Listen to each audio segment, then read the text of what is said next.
Hello， 大家好 ，Hello everybody， Thanks for joining us。谢谢大家参加我们今天的这个国际交流、国际品牌阿贝国际品牌交流会。我们今天有这个阿贝的国际品牌大使 David Blackmore， 然后也有我们的亚洲的这个阿贝的代表 Murphy。Hello Murphy，Hello David 。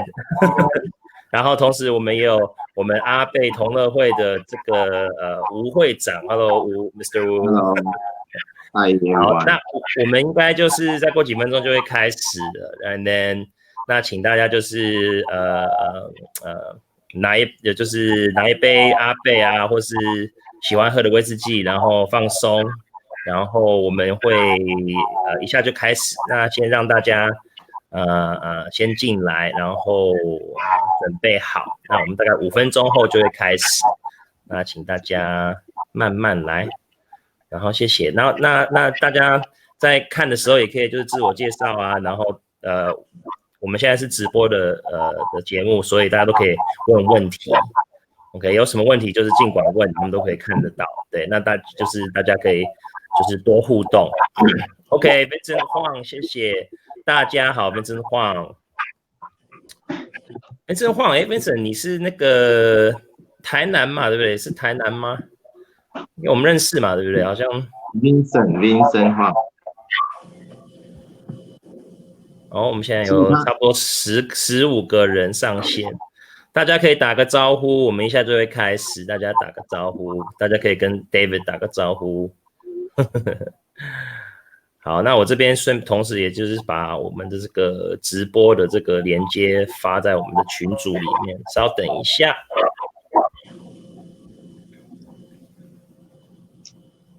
连结是跟之前公布的一样吗？不一样，就是不一样。对，我这边会直接直播我会再把它 copy 复制在我们那个活动页面上面，这样子。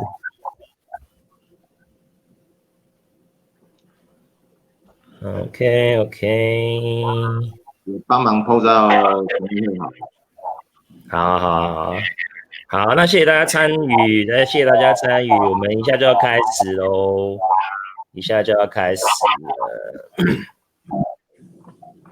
然后我现在就是处理一下这个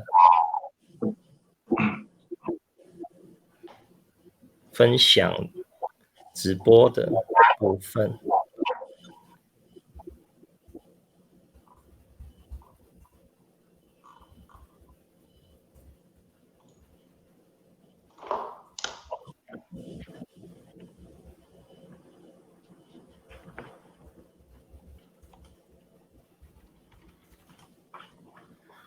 大家打招呼，那个 Murphy 跟会长，你们都可以看到旁边有人在打招呼了嘛，对不对？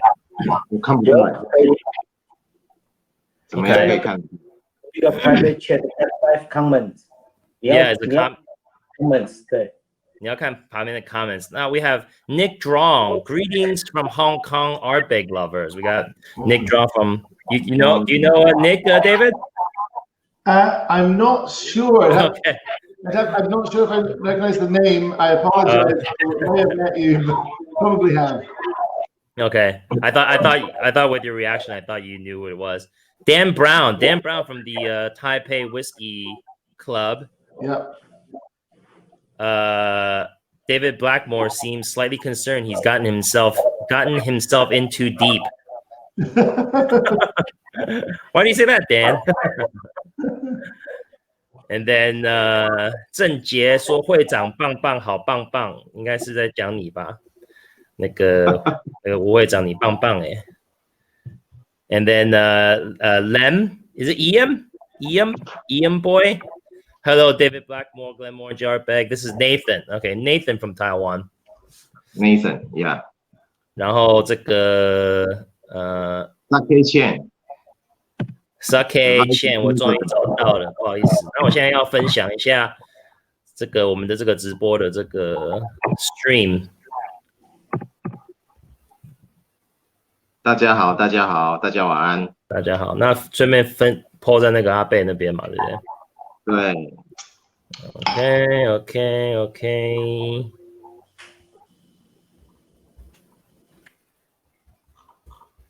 好，我们一下就要开始，大家慢慢来，然后 relax 一下。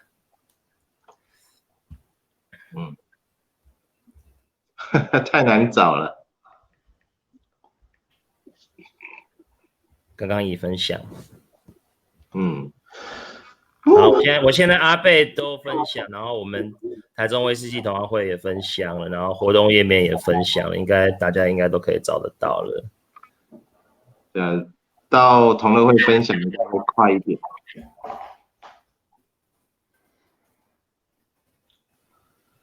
好，我们一下就要开始了，谢谢大家参与。Thanks everybody for joining. Murphy, look at this. Okay, all right. 郑杰说4位都有棒棒哦。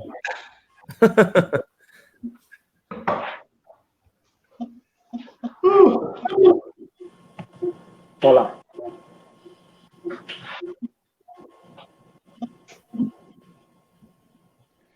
Do you see the sun is just starting to come up? Oh yeah. Just getting light. 明年会员版美国配额哪一些再给台湾吧？明年会员版。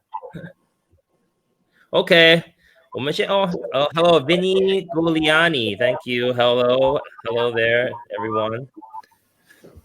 偶像们。台北的刘大哥，你看得到吗？你现在看到那些留言了吗？可以，我找。Okay. David, do you see the comments on the side here? I don't. Okay. 还是有很多人找不到连结。对，因为我们有点，对，我刚在分享之前，对，现在分享都应该大家都找到了，所以我们就让大家慢慢的进来这里。现在直播上线也有60几个人，应该也蛮多人的，算是蛮多人的。Okay, Vinny is joining from New Delhi, India. Wow. Okay, thank you for joining us. 林桑，回音有点大，谁的回音有点大？林长官。All right, Richard Collins, greetings from Hong Kong. Thank you, Richard, for joining us. If anybody has any questions, please leave it on the side here. Leave a comment. We'll be sure to either have Murphy or David or Ken answer these questions. And should be good. 那个吴会长，你有戴耳机吗？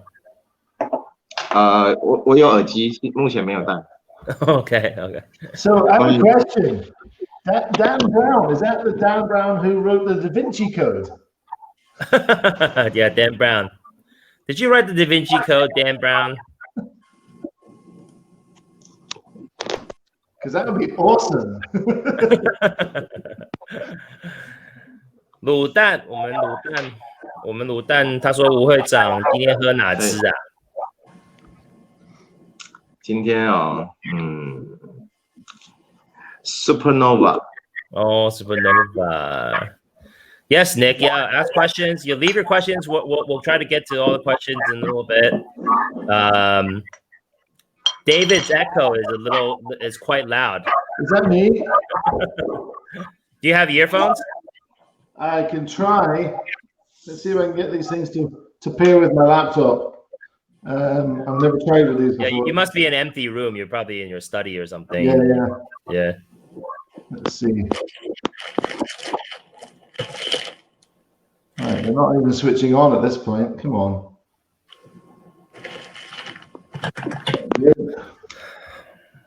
Vinny says he's drinking Ardbeg Black. Hey. Committee Reserve. When will We Beastie be available in Hong Kong? Okay, we're gonna get to that in a little bit. Murphy could answer that question probably in a little bit, right?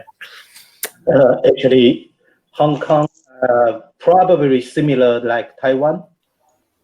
Okay. Have probably Q3, I guess. Okay, quarter. Really? Okay. Oh, dear. Third quarter. That's 你 a 想说 shame. 四位帅哥好哦，谢谢。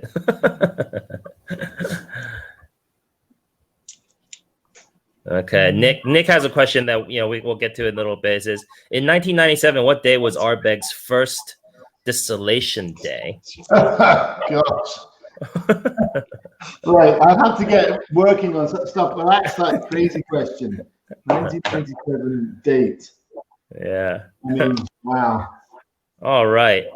Right. Let's see if this All works. right. So we're gonna get started. 7:15 over here in Taiwan Standard Time, and David is patching in from Texas. Yeah. Look at that. The sun is rising behind you. 就是David 现在美国德州，他那边是清晨，就是早上6点多，然后呢，就是刚好日出 ，so we can actually enjoy the nice sunrise behind you right there. Unfortunately, it's a cloudy day, so we're not gonna make David drink. My wife Sharon's on. She says howdy. She went to school in Texas. Really? Where did she go? Texas A&M. Okay, cool. Awesome. All right. Hi Mark from Sydney. Mark from Sydney. Quick question to David. Ardbeg WHISKY. Is there a plan for a global launch or just in selective countries? Thirsty of that. Thanks. Yeah, I mean, it's intended to be a equal member of the kind of core products, along with the 10, Cori, and Ugi, and Ano. So yes, I mean, WHISKY should be rolling out into all markets at some point. Things have obviously been plans have been changed a little bit with what's going on around the world right now. But yeah, at some point there should be WHISKY everywhere. 对，那个 David 刚刚说 WHISKY 那个5年的年份的他们的新出来的酒款，它其实是会是一个常态款嘛。那它慢慢的慢慢的全世界都会有啦，对啦，所以大家就敬请期待。亚洲地区应该会 delay 很久。亚洲地区会 delay 一下，对 ，OK。So thanks everybody again for joining us。谢谢大家，今天来看我们的这个直播。那我们今天就是先开始自我介绍，然后呢，我今天是我是长凤泉。Is Bill on? Is Bill coming on? Surprise! Oh my gosh, Bill's gone. Hey, Bill. Yeah. Wow. I thought I'd just log in and say hello to people for a little bit. Wow. Awesome. Hello, yeah. Did you send the link to Bill or? I did. Surprise. Oh, wow. It's amazing. So, amazing. Thank you for joining us. Wow. No, it's my pleasure. My pleasure. Just I might not stay on for the whole thing, but I thought I'd just come on and say hello to people. You seem like you're home right now, I guess. Yeah, I imagine. Or what time is it where you are? What time is it where you are now? I'm in my kitchen at home. Yeah, it's 12:15 lunchtime. Oh, okay. So look, I'll just turn this round, and you can see that's in my kitchen at home. Very nice, very nice. How are things in Scotland? Yeah, things are a bit strange here, obviously, because we're still in complete lockdown. So people there's no bars or restaurants are open, and people are only allowed out to do essential things like shopping or go to the doctors or exercise once a day. Oh, okay. Exercise once a day. Okay. Yeah. So I've set up a little mini tasting and blending laboratory in my home. So we're all working from home. And this is the 8th week I've been working from home. Okay. So Glenmorangie started production again 3 weeks ago, and Ardbeg will start over the next 2 weeks. Next 2 weeks. Okay. Next 2 weeks. 所以现在大家这个是那个格兰杰阿贝的这个首席调酒跟蒸馏师嘛，制酒师嘛，对不对？然后比尔博士，然后就是很荣幸他能够参与，就是忽然间就是一个 surprise。So I don't want to take over. You gents get on with the show, please. Yeah. Now, I'm just translating kind of what you just saying. 然后那个比尔博士说，他其实都已经在家里工作大概8周了，所以然后他们那边现在也是在自助隔离，然后他自己在自己的家里已经有 set up 一个小实验室，自己在家里在调和，在工作这样子。Yeah, that's great. So you set up your own little lab at home, huh? Absolutely. So we're still getting dozens and dozens of samples drawn and sent out for blending together. So, you know, we're keeping working as best we can. Yeah. Well, so I don't know. Are you taking questions, Dr. Bill here? Somebody says hello, Bill. 问题还没有人回答。Well, I think the idea is that the questions should go to David, but David just wanted me on as backup. He says, I have a question for you. In 1997, what day was Ardbeg's first distillation day? I would have to go back and check the records, but I think it was March. Yeah, okay. But what I'll do, see, I can't access my stock system today, otherwise I would be able to check, but I'm pretty sure it was March. But I can certainly send the answer to Murphy. I can check that tomorrow and send it to Murphy. Okay, all right. Okay, great. Murphy will let us know. And then Vincent says here, you know, would it be possible for Ardbeg to create a special blend for the Taiwan market? The simple answer to that is yes, it would be easily possible, but we would have to decide between ourselves as the Maison and Moet Hennessy Taiwan if that was part of the strategy. Yeah. But from a personal perspective, it's the easiest thing in the world for me to do. 所以那个 Vincent 那个比尔博士说，对他而言来说是非常简单的事情，但是就是要看看之后怎么跟台湾的这些代表跟这些公司去配合做这件事情，但是有可能，所以现在就只能说有可能，对不对 ，Murphy？ 在酿造端的角度都非常乐于来进行这样的事情，但是关于行销跟销售端来说的话，它会有一些不一样角度的考量。对，没错。里面的话都还值得讨论。一直以来，比尔博士都非常的乐意来做这件事情。但是，考量我们台湾都非常乐意，但是现在考量的问题不仅仅是爱丁堡，太区香港办公室那边也会介入，所以这个有点麻烦一点。对啊，就是还是有很多事情要处理好，才能够真正出一个新酒款这样子，对不对？基本上我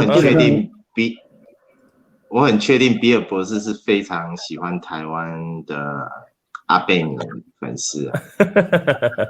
对啊，基本上 Alex 你也可以 check 一下 David， 基本上我们之前就是比尔博士一起协助做酒品研发，或者是说去做一些思考的幕僚。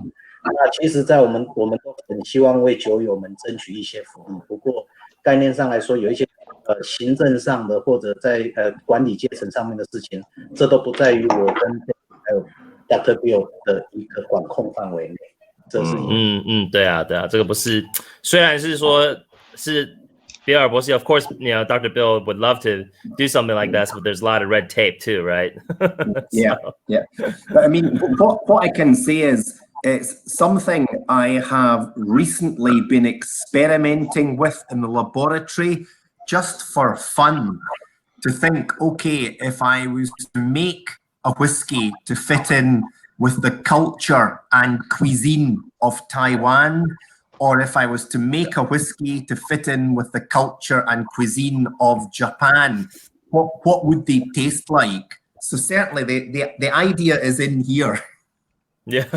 Okay. So you're thinking about it. You're thinking about it. Yes. Don't forget us Texans. No chance. Yeah. Hey, we brought the world barbecue. I love your Texas accent though, David. Yeah.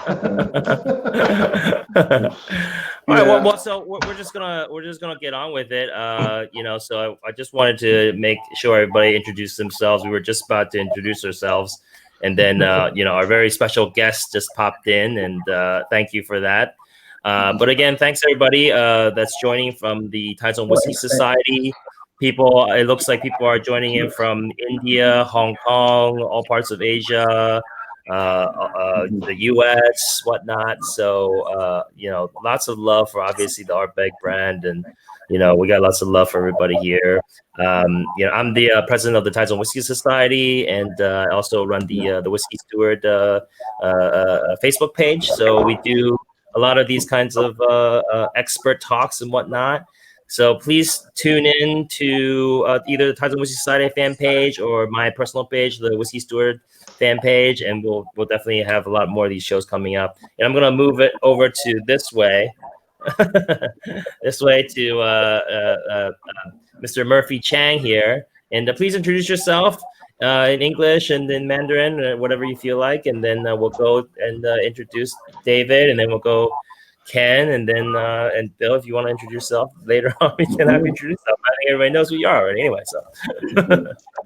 所以大家好，那基本上听中文讲中文的朋友在台湾大家都知道我是谁，我是 Murphy， 那我是跟Ardbeg在台湾的品牌推广经理。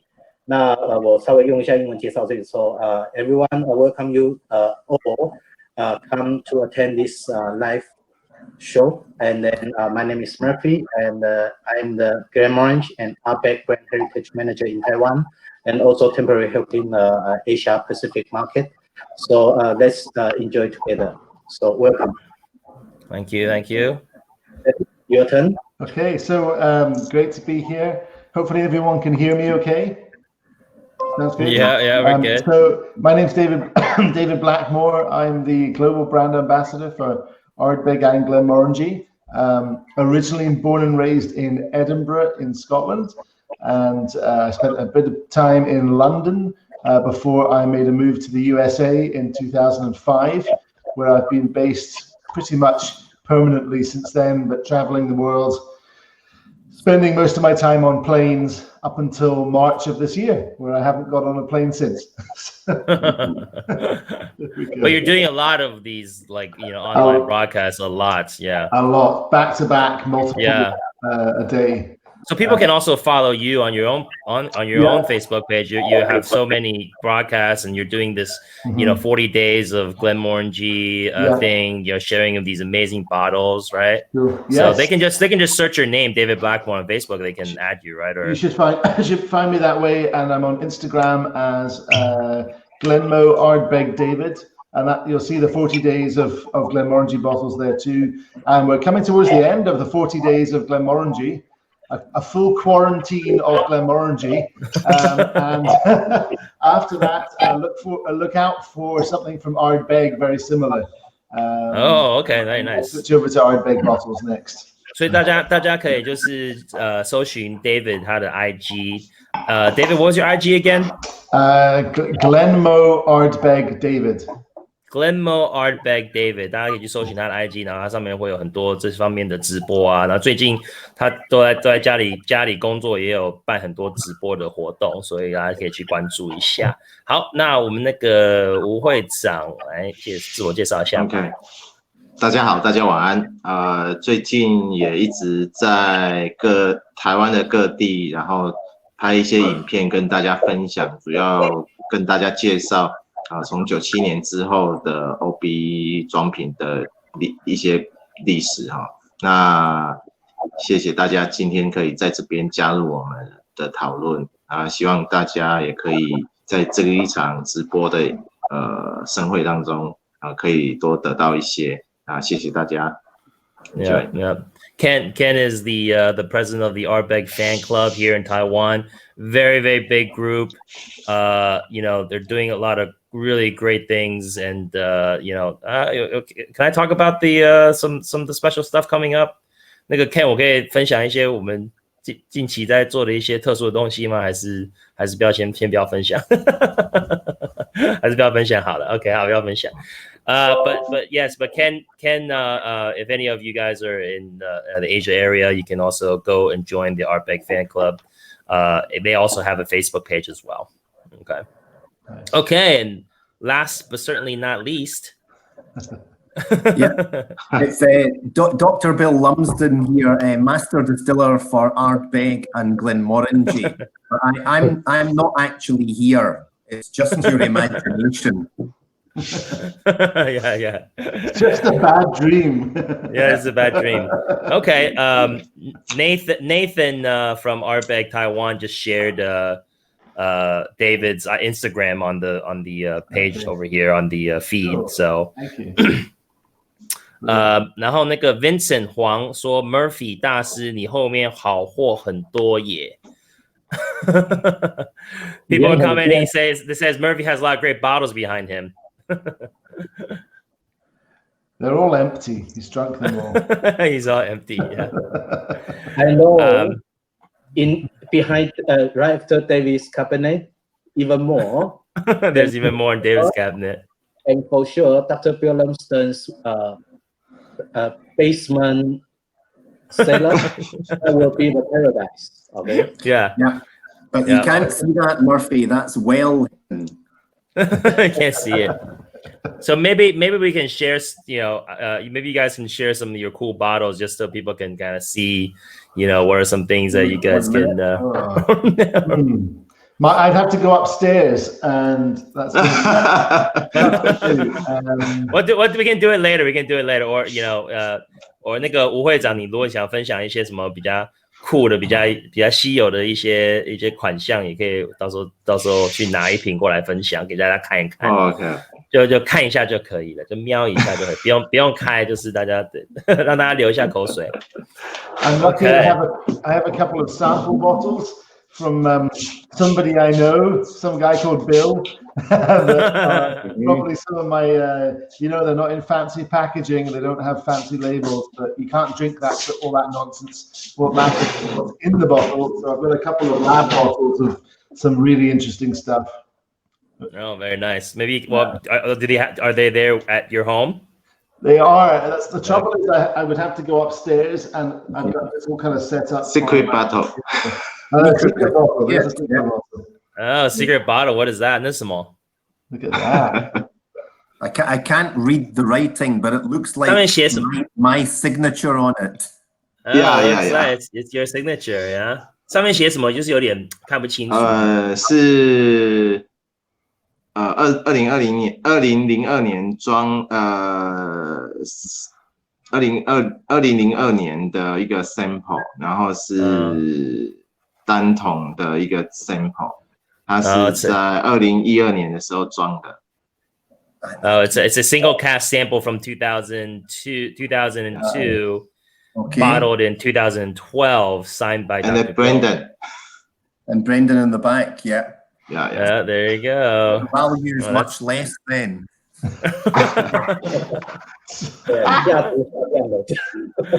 So what's everybody's favorite?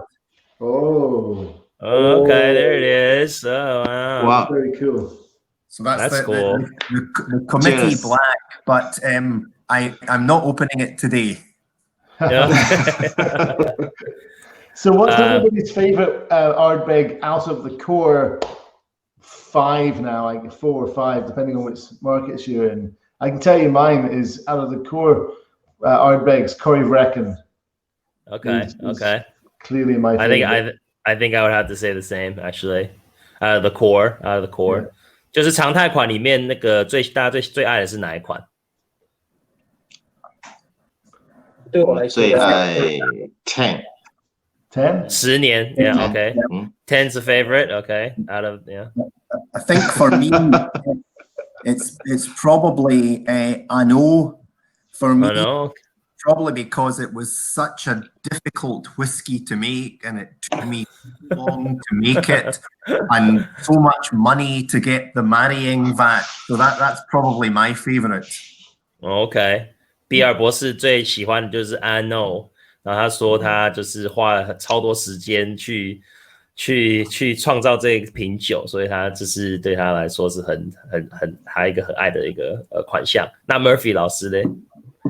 对我来说的话，我是 NO， 但是我会跟 Dr. Bill 不一样的方向。但是 NO 这支酒，对台湾人来说，纯喝的度，它的接受度会是整个 core range 里面高的。那同时又兼具了10年你加冰块一样可以把细腻的甜美感跟泥煤味炸开来的表现。对我来说 ，NO 它对我们喜欢的人来说，遇到喜欢阿贝、熟阿贝的，你也可以让大家开心；不太懂的人喝了也不会太排斥它。所以 NO 拿来就是接受度最高的，你觉得吗？这样 ，Yeah。Murphy's favorite is the NO as well, but you know he feels like it's because it's so easy drinking and easily loved by all, no matter how you drink it. And with ice or with water. Yep, neat or with ice or everything. A lot of people are saying the Ugadal here. A couple people say Ugadal. Somebody says I love them all. Somebody says Corey of Reckon, Ugadal, NO, Corey of Reckon. Yeah, I guess everybody loves everything. But you know what? But I digress. So we wanted to also just introduce Ardbeg, the brand, the kind of the history, and talk about just Ardbeg for those listeners and people joining and what's tuning in that maybe don't know that much about Ardbeg and want to know more and want to learn more.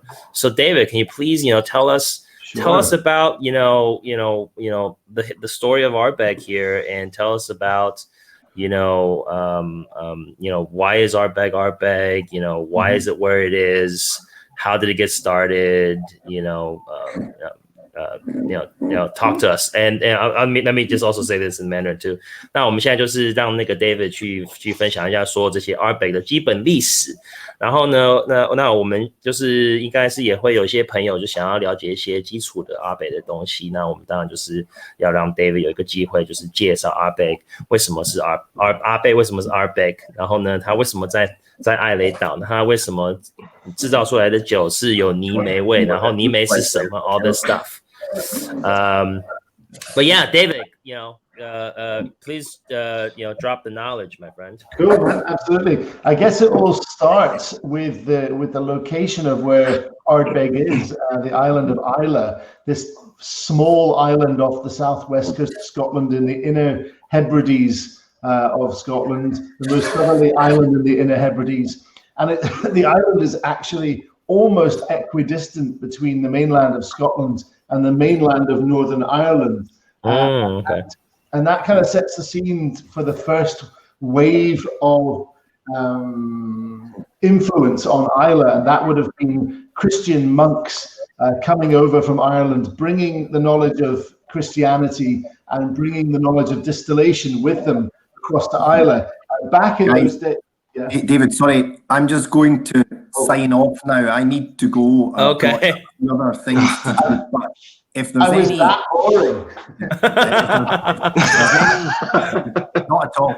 If there's any very difficult questions, keep firing them over to me. Okay. Okay. Bye all. Bye. Okay. Bye. Thanks, Dr. Bill. Thank you. Bye. Thank you. Okay. So, Let me catch up. Also, 那个 David 刚刚就是说，那艾雷岛它这个位置呢，就是也蛮接近爱尔兰，然后也同时接近苏格兰。那它是一个岛。那他刚刚在提到说，就是爱尔兰的一些传教士，然后呢，就是也会从爱尔兰到艾雷岛去传教。And I guess what you're talking about with regards to these monks coming to Islay. preaching Christianity, also to preaching about distillation and the water of life kind of thing, right? Yeah, I mean, it's well known that kind of the knowledgeable people of at the time would have been monks, and they knew how to write, they knew how to make paper and create beautiful manuscripts. They kind of had the beginning of the idea of science in some ways. They tried to create. Is there a weird noise, or is it just on my? 谁的手机在震动？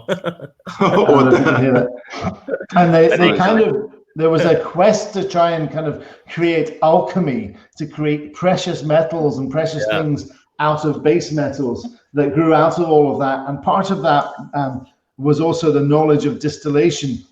And the alcohol is called, the water of life. It was actually thought that this was actually a form of water that brought life, and it had some spiritual context to it because of the way it made you feel when you drank alcohol. So this was kind of all linked in with the idea of spirituality and Christianity.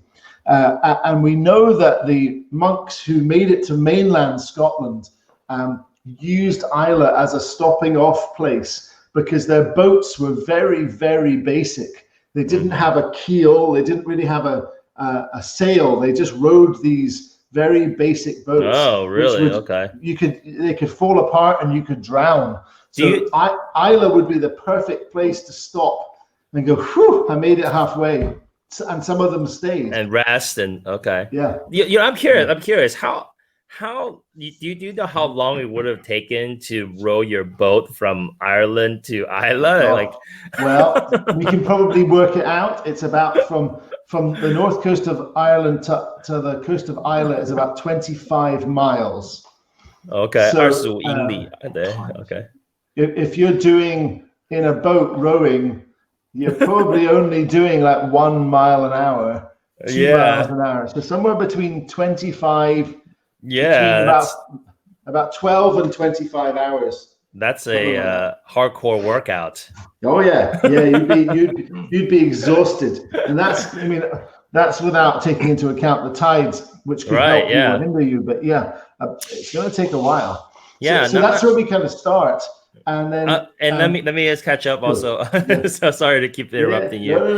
那 David 就是刚刚就有分享一个故事，就是说那大部分都知道说爱尔兰那时候那些传教士啊、僧侣啊，他们其实在那个时代就是最有学问的人，因为大众的人应该都不会了解蒸馏啊，不会了解这些比较科学的东西。那他们就是因为要传教，那他们就会从爱尔兰然后游船想要到苏格兰去，那他中间就或许就是会在艾雷岛这边休息。那他刚说艾雷岛跟那个爱尔兰大概有25英里，然后我刚刚就问他说，那你要这样子，然后因为 David 说他们不是那些，他们没有很那些很厉害或是很快的船，都是那种自己要去游的船。那这样子的话呢，我就问他说，那这样子要从爱尔兰游船到那个艾雷岛那边大概要多久？然后他就说应该也要10到20个小时这样子的时间。然后我想说，那些真理真的是还蛮猛的。对，那他就说，那另外就是说，有些当然这些传教士跟这些真理，他们都会有些人都会留在那个艾雷岛那边传教啊。那同时他们也是那些懂蒸馏这个技巧的人。那这个故事的这个开始就应该是来于这里。对，那个吴会长有什么要补充的吗？基本上天气好的时候，直接可以在现在第二组蒸馏器的那个外面那有一个小的 pier， 就是小的码头，就可以直接看得到爱尔兰。Yeah. 对。Ken says, on a bright day, you can see Ireland from Ardbeg. I'll show you this if you let me see. Can you see? So that gives you an idea. There's the map. Do you see that? Yeah. There you go. So here's our Isla here, and if you look down on the insert, you can see where Isla is, and it's just here. I don't know if you can see my mouse pointer, but this is where Northern Ireland is. So this is where we're talking, right off the west coast of Scotland there. Yeah, Scotland. Yeah, I can see your mouse right there. And then actually, this is one of the earliest signs of Christianity reaching Islay. This is the Kildalton cross. And if you look carefully, this just first inner ring here with the knotwork. Yeah. You see this? Well, do you see how similar that looks to, for example, on the spaceship? Yeah. That's exactly where that kind of Ardbeg interlocking emblem is coming from, the Kildalton cross here. Okay. So there you go. OK。那刚 David 就是分享一个那个 Christian cross， 然后那个就是也是跟这些传教士有关系。那他刚刚说他那些有一些那个算是节吗？那个我们要怎么样去说啊？那个图腾，对，对，那个图腾就是在阿贝的他们也会用的一些这样子类似的 design 是这样子的，用在 logo 的。对啊，所以就是这类似就是应该就是从这边来的嘛，这个 cross 就是从这边来的嘛，对。Can I have something?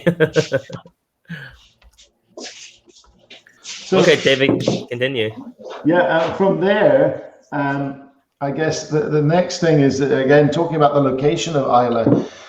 If we move forward a few centuries, Kildalton, yes, the cross. Yeah, there it is. Okay. So if we move forward a few centuries, we get to the era of moonshining and smuggling, and making your alcohol illegally, trying to avoid having to pay government taxes. Yeah. And Islay, again, was the perfect location. You think about it now, if you've been to Islay, you'll know how long it takes you to get there, how difficult it is.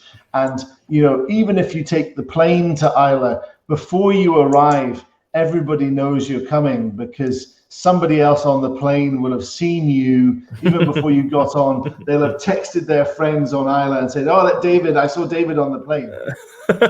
That phenomenon happened back in hundreds of years ago as well. And it made moonshining a very safe thing on Islay because there was no flight.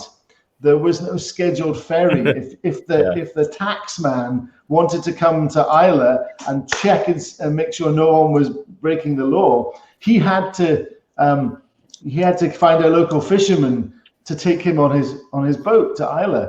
Now that local fisherman was probably also the moonshiner, or his brother was the moonshiner, or his son or his father was the moonshiner. So before the taxman even got to Islay, all the stills disappeared into caves. Oh, nothing to see here. So it made it a really, compared to being on the mainland, it made it a much safer place just to get on and make your illegal alcohol. And we know that look at Dark Cove, exactly, the whole story behind the smuggling and the caves along the island. 对，那刚 David 就是说，那艾雷岛它就是一个，因为很多苏格兰人就是在私酿造这个威士忌跟这些烈酒等等，那它艾雷岛就是一个最好就是躲避查税官的地方，因为它就是一个岛嘛，那你很容易就是如果查税官要来找你查税的话，或是要收税的话，你就可以看到他在船上面这样子开始要往你们这边走了。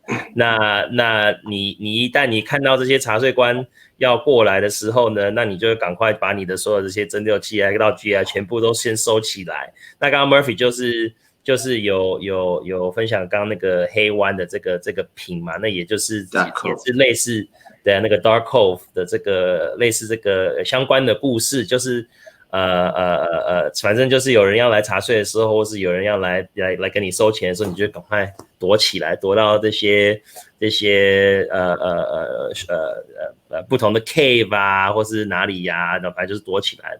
那其实这个so Dave, so when you talk about stills, being hidden, these stills weren't like the pot stills that we saw in Ardbeg, distillery right now, right? These would be much smaller. Yeah, tell us about these stills. So these stills would have been very small usually. They would have been in pieces, so you could take them apart. So let's say the tax man finds you and he says, "Oh, that's a still." You go, "No, that's just a copper bowl." The different pieces, and you could hide them in different places. And it's the same tradition as you find in America, even today in some parts of America, of moonshining. Yeah. If you're really lucky, if next time you go to Isla, get Gus, who runs the speedboat out of Lagavulin. Get him to ask him to take you north around the coast, past the lighthouse at the very top of the island, and get him to show you a cave. A few years ago, he took us up around the coast, and we went on shore, we landed, and we walked up the side of the cliff a bit off from the beach, and Gus was marching ahead fast. And suddenly, there was a bush covered in bushes, and suddenly Gus just pulls the bushes apart and disappears into the mountain. So I followed him, and he knew exactly where this cave was, hidden cave. Oh, wow. And we climbed down into the cave, not that big, but we climbed down into the cave. At the bottom of the cave, in the dark, he put his flashlight on, and there were bits of copper, bits of rusty copper, the evidence of an old still from hundreds of years ago, right there. Oh, wow. Wow. It brought it home to me that these places really did exist. And we think that there's evidence that just in the area where the Ardbeg distillery is now, imagine no buildings. Imagine just the rocky coastline and the hill there on the left-hand side when you're looking at the distillery. There were multiple moonshine stills in the area around Ardbeg. So I wonder, was it like hundreds of caves or like dozens of caves, or? Who knows? I mean, none of it was ever written down, was it? They didn't want to write it down, but it would have been every farm. I suspect my theory is that most farmers, anyone who had even a small piece of land, if you were growing barley or any grain for that matter, once you had enough to feed your family, the rest of it, rather than trying to sell it for not very much money, you turn it into alcohol and sell it for a lot more money. So probably anyone who could do it was doing it. Let me catch up here. And you said Gus from where? From Gus runs a company. I'll look up the name of the company. He lives next to Lagavulin. He has his company. He has his business. His boat is over there next to Lagavulin. Is that where you got on the boat? No, he sails around, and for us, he picks us up from the old Ardbeg pier. You get on right there. Wow, okay. Yeah. So you can just charter his boat. Yeah.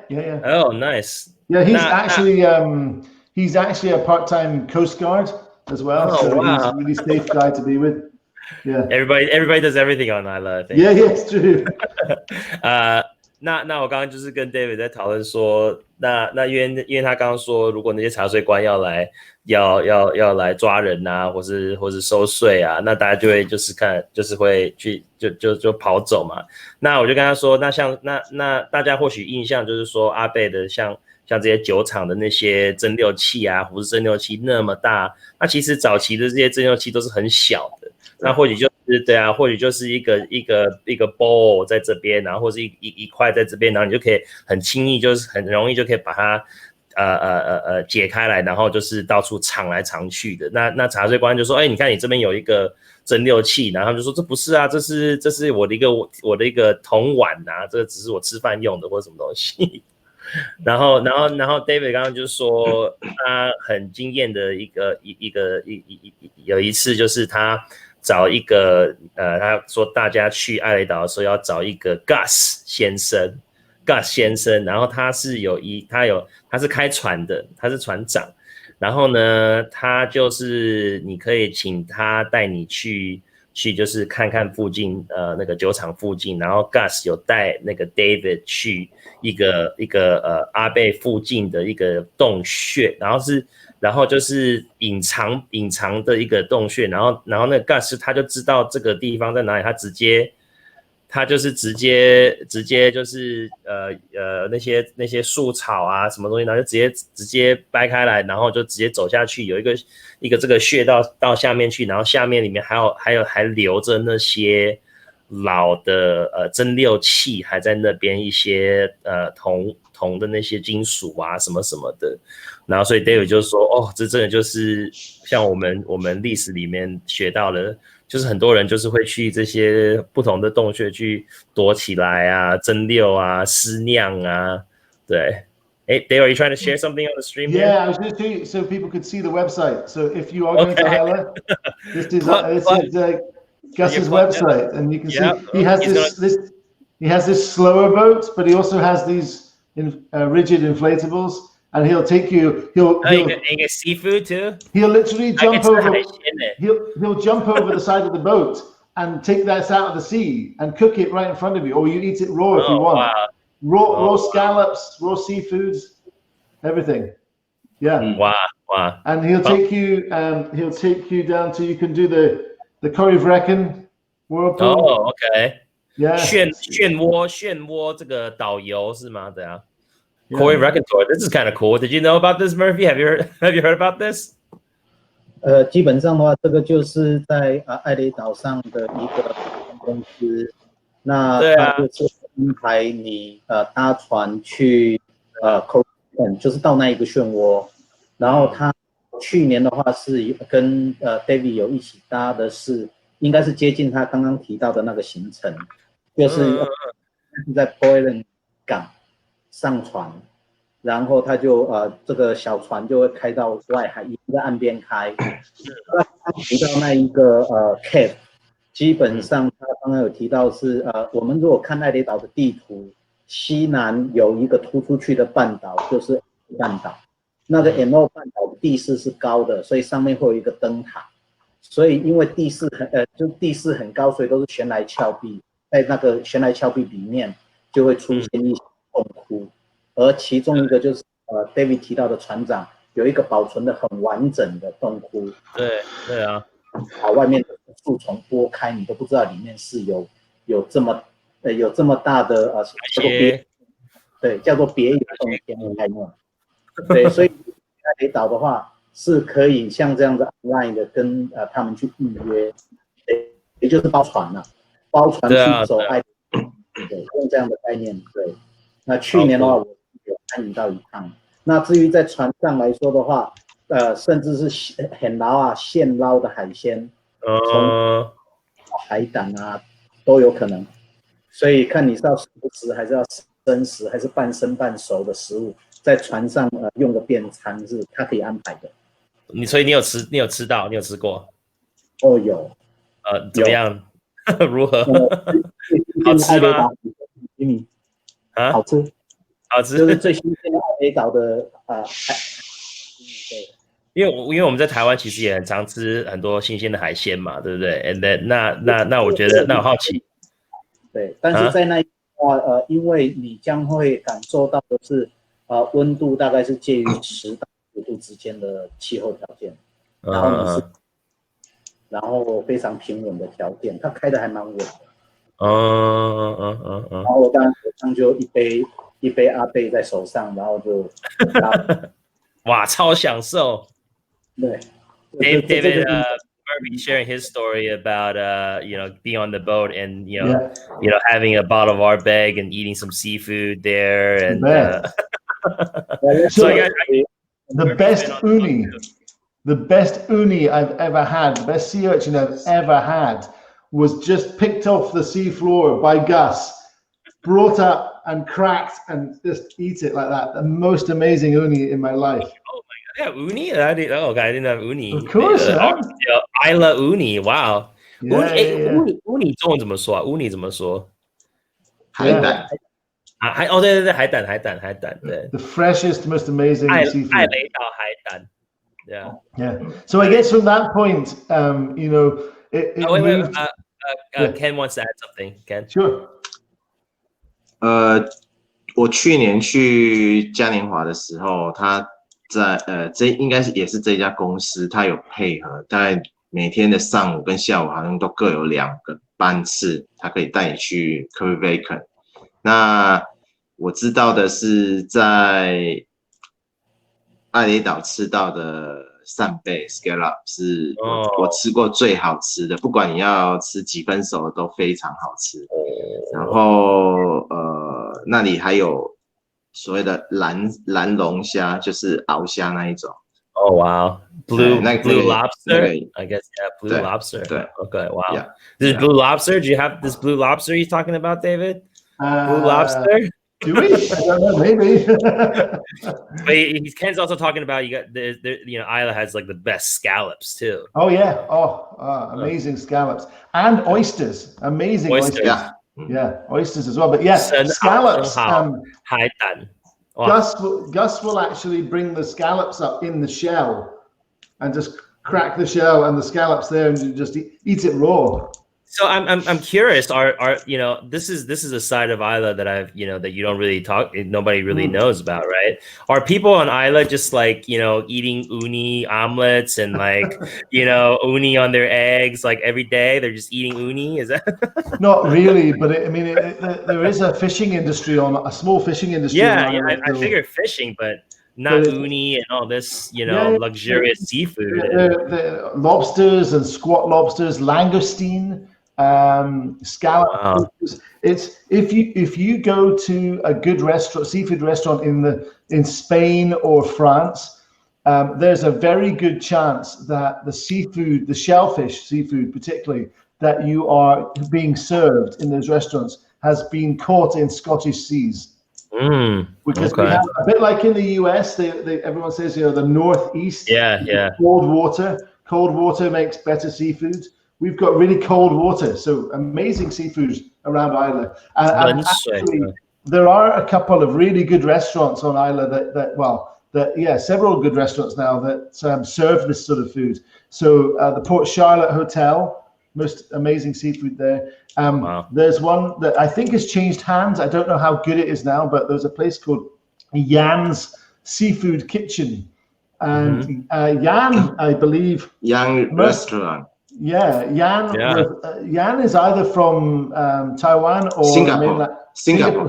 Okay. Singapore. Right. Oh, okay. Yeah, there's another seafood restaurant that he owns in Port Ellen, and obviously the Ardbeg Old Kiln Cafe uses amazing seafood as well.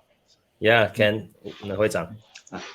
我有一个私人的问题我今年本来要去爱雷岛做一个专题，就是餐桌上的爱雷岛。那我有设定了几个爱雷岛当地特有的海鲜那我本来是想要在你背景那个 pier 那边直接在那边烹调，不知道这个会不会被酒厂赶出去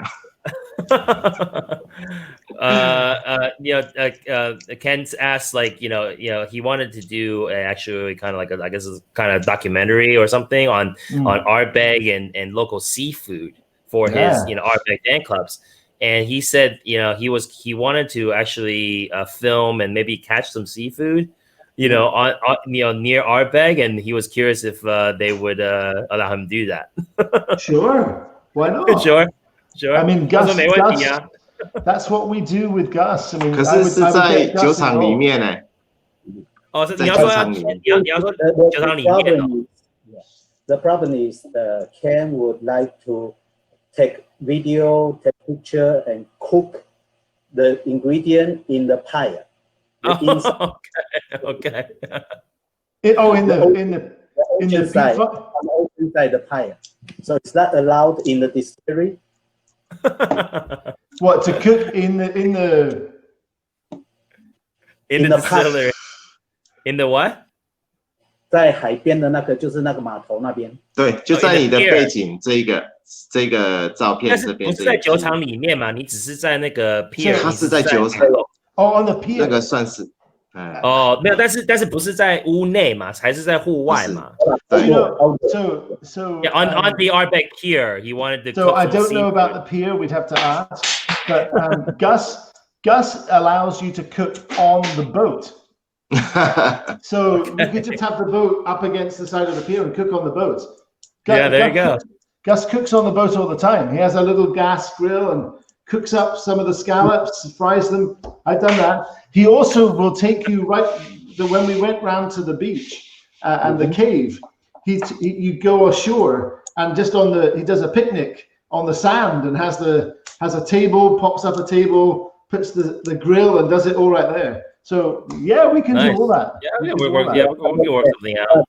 But Ken is wonder he ideally, originally he wants to build a kind of topic or kind of writing a book, take the video to talk about the Isla seafood. Yeah, Isla seafood and Ardbeg and cooking and take the photo shooting and looking for in the pier. Okay, so he always he sat on the pier. He sat on the pier, but I think David's scratching his head. He's like, we'll see. I don't know. I don't want to give you a definite yes.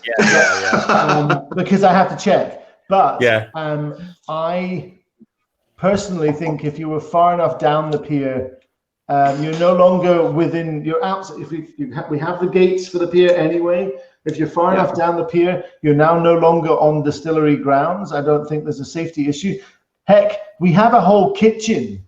The Ardbeg Cafe within the grounds of the distillery anyway. Ardbeg is your 厨房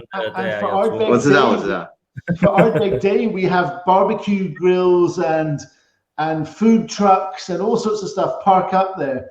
I don't see why that's a problem. But I'm not the person to be he can't answer. I would be confident. I'm pretty confident we could make it happen. Really? And then but David wants to be there when you're making the uni. Yes, you're not allowed to do it unless I'm part of that project. David 一定要在场，你要帮他做这些海鲜，他才愿意。Definitely, no problem. Okay, I really can cook. It's a good cook.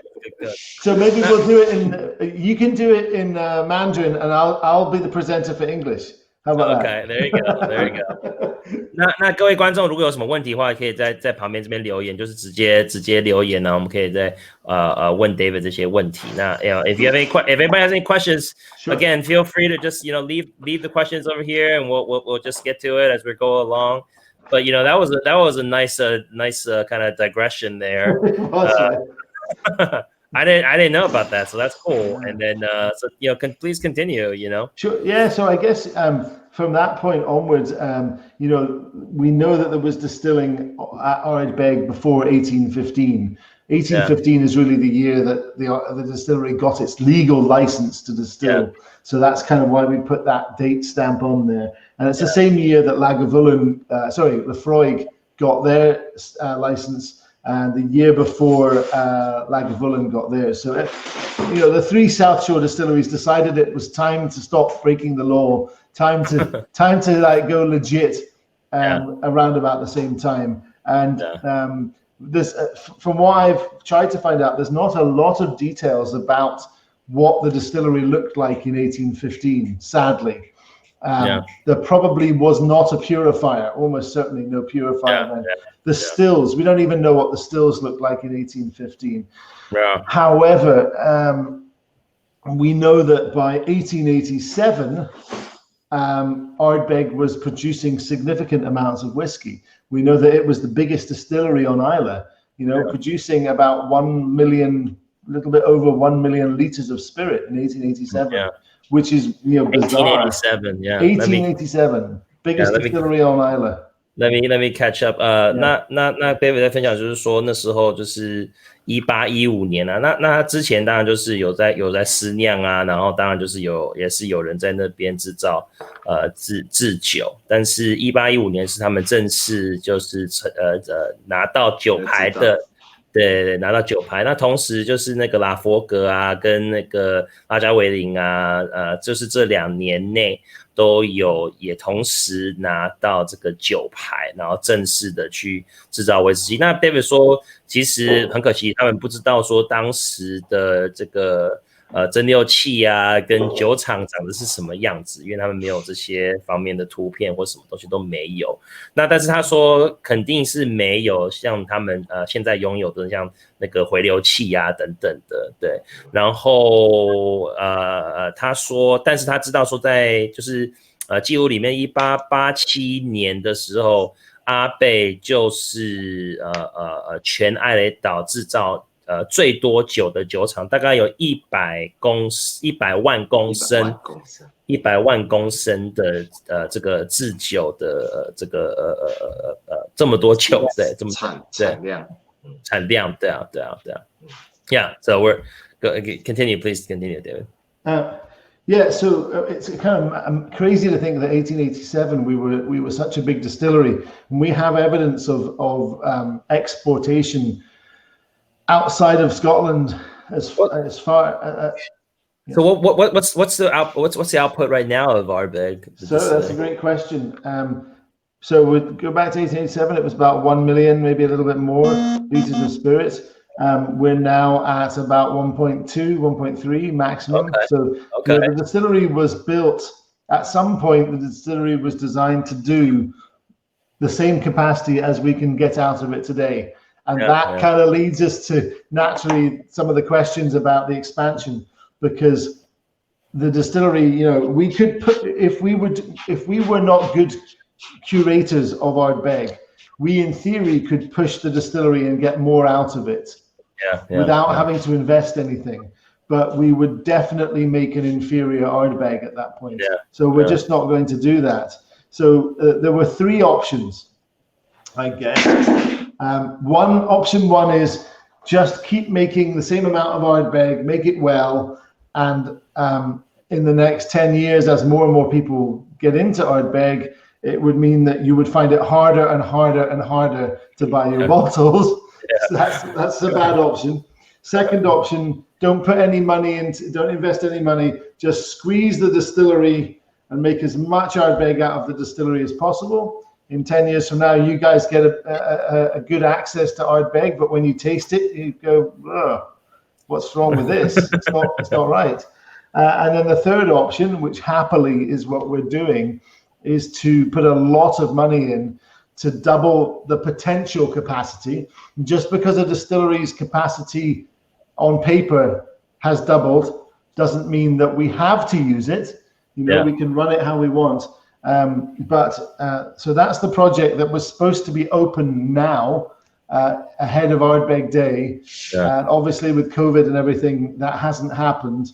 The first new still hall and expansion for Ardbeg for 200 years, basically, almost. Certainly since 1887, which is a crazy idea. Oh, wow. The cat didn't like it. 不喜欢。doesn't smell of the seaside enough. So I mean, it's sort of exciting times still for Ardbeg with the new still house. And part of it is that I kind of touched on it briefly. We have the capacity, if we want to pretty much double output, but we may or may not do that. And one of the things we can do is, you know, we can, with the double capacity, we can get to where we need to. Let's say it's the beginning of next year, we're told, right, we need to make this much spirit. Let's say we can get to that point now by October. Okay. November and December, 2 options. Close the distillery down. That's not our style. Second option, distillery's done its main job. Now Bill and Brendan have 2 months with an experimentation machine. Okay, there you go. Where they can start doing all the crazy things they've always dreamt of doing. So that's another brilliant part of having a bigger distillery. Well, by September, October, then there you go, guys. Go do your experiments. Yeah. Well, so have you guys broken ground on the construction yet? Oh, sure, it's almost done. Yeah, it's almost done. Okay, we've been building for a couple of years. It should have been finished. It should have been finished. 所以新的蒸馏器什么时候会 online？ 我 supposed to be， 他说他应该这个时候就已经是 online 了，然后但是因为疫情的关系，现在就还在观察，那应该就是今年年底或是再过几个月吧，对啊。那刚刚跟朋友分享一下，说他David 刚刚说什么？他说早期1887年他那个最多的这个产量就是100万公升。那同时现在Ardbeg也差不多在这个位置的产量的这个能力也是差不多在这个位置，在120万公升这样子。那当然就是因为威士忌现在又是在爆发的这个期间，那他们当然就是那时候当然就是面临到3个选择。第一个选择就是说就按照现在的状态，然后就是维持，那这样子代表说Ardbeg的酒就会越来越稀有，然后呢没有足够的 supply 嘛，那就更多 demand， 那这样子就是又酒会变越来越贵，那他们也不想要这样子，那所以那第二就是选择就是增加产量，然后就是制造新的这些产料的道具的产酒的道具，对，那他说增加新的蒸馏器。对啊，增加新的蒸馏器。那他说，那第三个他说第三个选项就是说，就是还是用现在的这些蒸馏器，然后就是加速蒸馏。那他说加速蒸馏呢也不是很好，因为也不是很理想，因为当然就是制造出来的酒或许就不是他们所要的那个品质跟标准，所以他们最后还是就是决定说要就是增加蒸馏器。那他们那现在增加蒸馏器之后，那么他可以达到他们想要这个产量的目标之后呢，他们想要或许保留2个月，就是提早完工，然后让那个比尔博士有2-3个月的实验期间，让他们去制造跟蒸馏，跟去玩一些新的东西，我觉得还蛮这样子，好像蛮酷的。那整个酒厂就让比尔博士去那边发挥，我觉得好酷哦。对啊，其实这里面的概念上来说，就是说在1887年到100万公升的时候，也就是又隔了120年，Ardbeg恢复到它120年前的产能，而这个120万公升的意义，其实大概就是1年12万箱的产能，大约。所以如果就维持在这个产量的角度之下的话，势必越来越多的人要喝，就是势必越来越贵。那第二个，其实他提到的就是完全把酒厂蒸馏器榨到干为止。那第三，酒心拉宽一点才能提升产量。可是酒心一拉宽，风险就来了，酒质的稳定度有问题。所以第三个才会是加一对蒸馏器。那加一对蒸馏器，本来预计是今年的Ardbeg Day可能就是正式盛大开幕。那Ardbeg Day现在因为疫情的关系、肺炎的关系，那已经不在，没有这个活动在的时候，到底有没有完工？应该是已经都完工了，应该都已经。那最晚的话，应该是今年的10月、11月一定会投产，应该会是这个情况。那至于投产之后，就是依照每年的酿造市场需求的成长去做规划。那当然也就不会像现在就是全年无休，完全不间断的一直在蒸馏，一直在酿，至于让机械疲劳啦、蒸馏器的压力一直持续在高档的运转。那当年的话，9到10个月的一个蒸馏，就是在控制在我们的年度规划产能。那像那一边现在有一个 Lighthouse， 格兰杰的话，因为比尔博士跟Brandon 来说的话，我们还是期待说这个再去发掘格兰杰跟阿贝到底还有多大的潜力，还有可能的发展在里面。所以跟12台蒸馏器的时候，那现在就是加盖了一个绿能建筑，一堆的蒸馏器让比尔博士做 experiment。那阿贝多了这一堆蒸馏器，就让阿贝有2个月的时间，每年大概吧2个月到3个月的时间，或许做一些小批次实验性的酒，或者透过对，就每年对，再去做一些蒸馏发酵的产出变化，那去理解到底我们的酒的潜力在哪里。那所以对阿贝多一对蒸馏器，其实也可以推论嘛。如果我也是 full speed 下去，大概是多少？20万箱。我的意思吗？如果我 full speed 运转，最多也就是20万箱。而这20万箱来说的话，以台湾人喝 single malt， 万一全部的人都喝阿贝的话，20万箱也大概就是1年的量吧。对，那听得懂我这个冷笑话吗？对。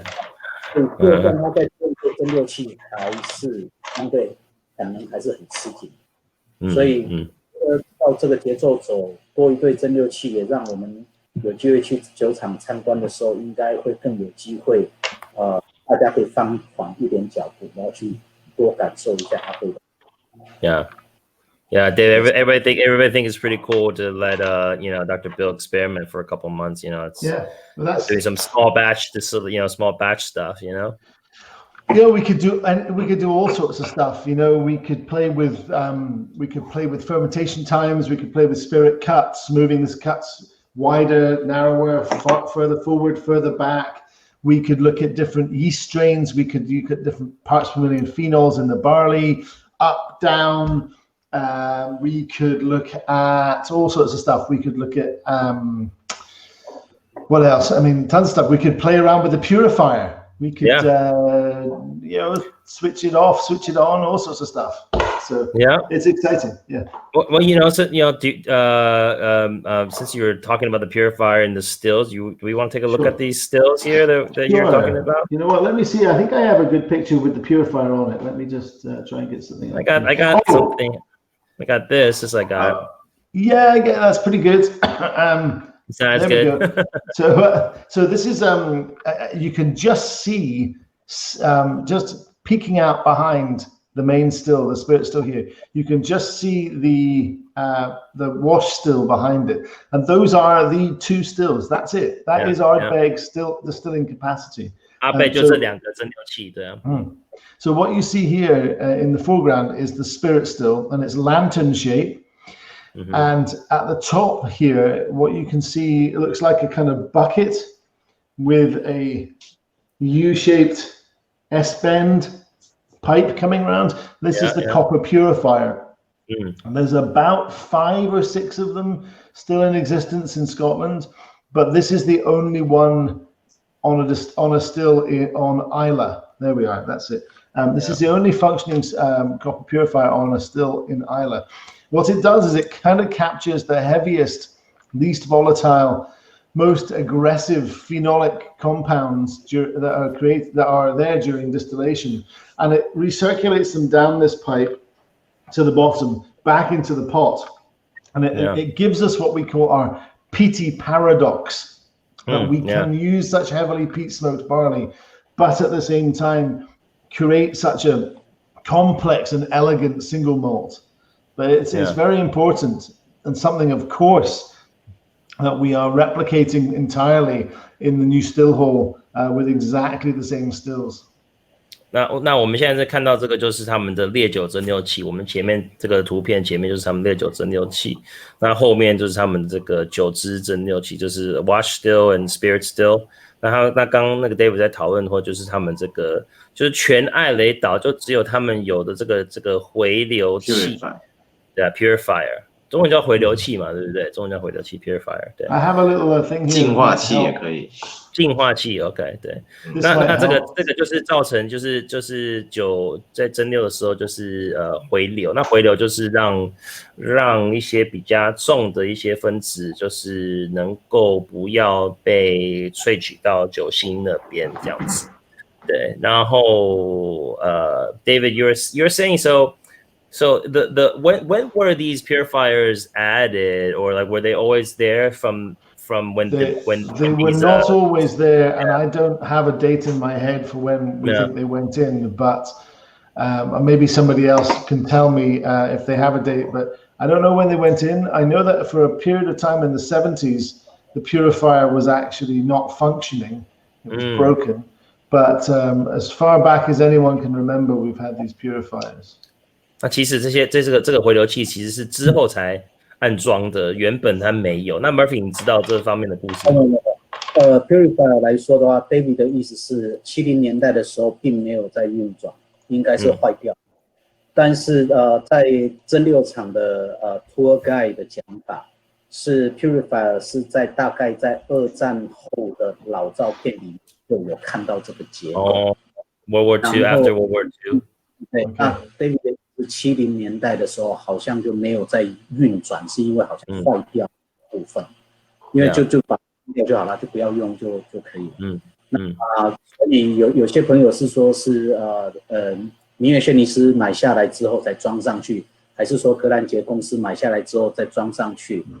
基本这些讯息是混乱错误的。因为如果回到蒸馏厂的话，蒸馏厂目前在酒厂当地tour guide的讲法是2战后至少最老的照片就有看到了。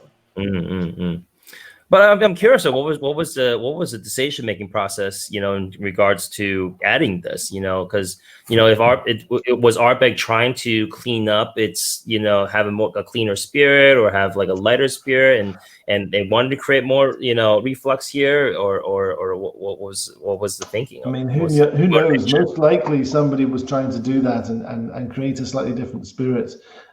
Purifiers, that was the kind of era of people playing around the industry, experimenting with purifiers. So it may be something there too, but I'm not exactly sure why they put it in. And nobody alive today can really tell us for certain. Yeah. 那 David 刚刚有说，我觉得就是他刚刚有用2个字，就说you said it elegant, right? Did you use the word elegant? I think there's elegance in Ardbeg. Yeah, certainly. If you taste something strong, like it's strong yet elegant. Yeah, it's strong Absolutely. Yet elegant. Yeah, I think Blaster, something like Ardbeg Blaster with a much lower peat content shows you the elegance, the underlying real soft elegance of Ardbeg spirit. And it's down to the purifier. 其实Ardbeg它是一个很强烈但是又优雅的一个威士忌，我觉得这个形容词还蛮酷的，对啊，因为然后所以他对啊，然后他就说这个回流器就是能够让Ardbeg就是有一个那个优雅的一面这样子，对啊，对啊。All right, well, is there anything else you want to add about this still, this picture right here? Not particularly, no. I mean, it's no. I think that's the key thing, really, the purifier. Was there anything else that you wanted to share in regards, before I jumped to this picture? Were you on track? Well, no, I had a photo that could be interesting to some people. Let me see. Just showing. Bottle kill. Oh, wow. Nice. Check out this photo from 18. This is 1887. Let me see if I can share this.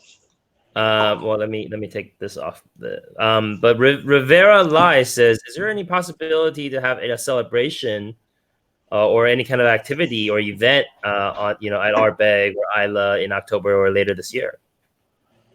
Almost certainly not. Almost certainly not. Okay. The country is entirely under lockdown still. Or in October, November, December, end of the year.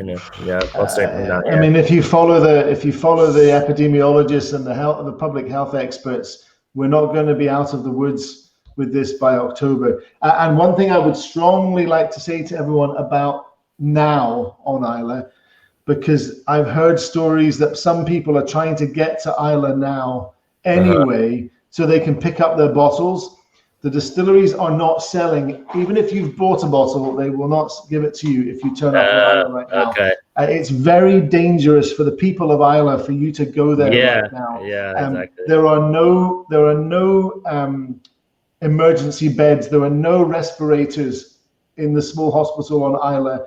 We do not want people from all over the world coming to Isla and bringing coronavirus. it would be an absolute disaster. So please do not go to Ireland right now. Do not go. For starters, you right now, under the laws that are in place in Scotland, you'll get arrested anyway. No, okay. But don't go. Just please don't go. Are there any documented cases of I don't know. Okay, I don't know. I don't know.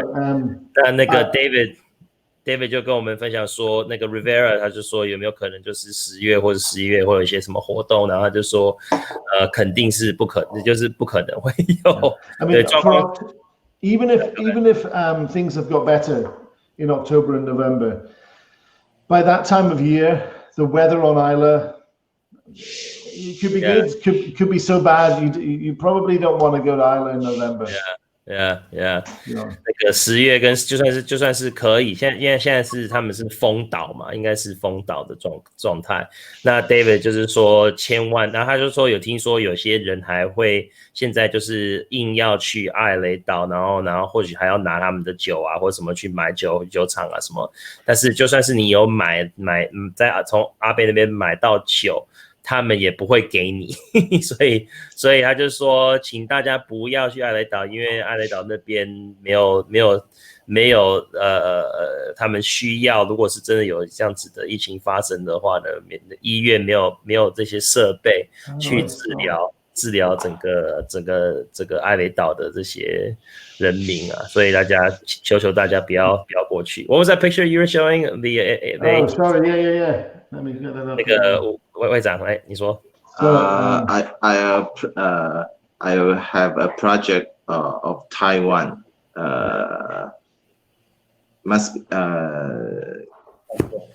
It should be happening in November.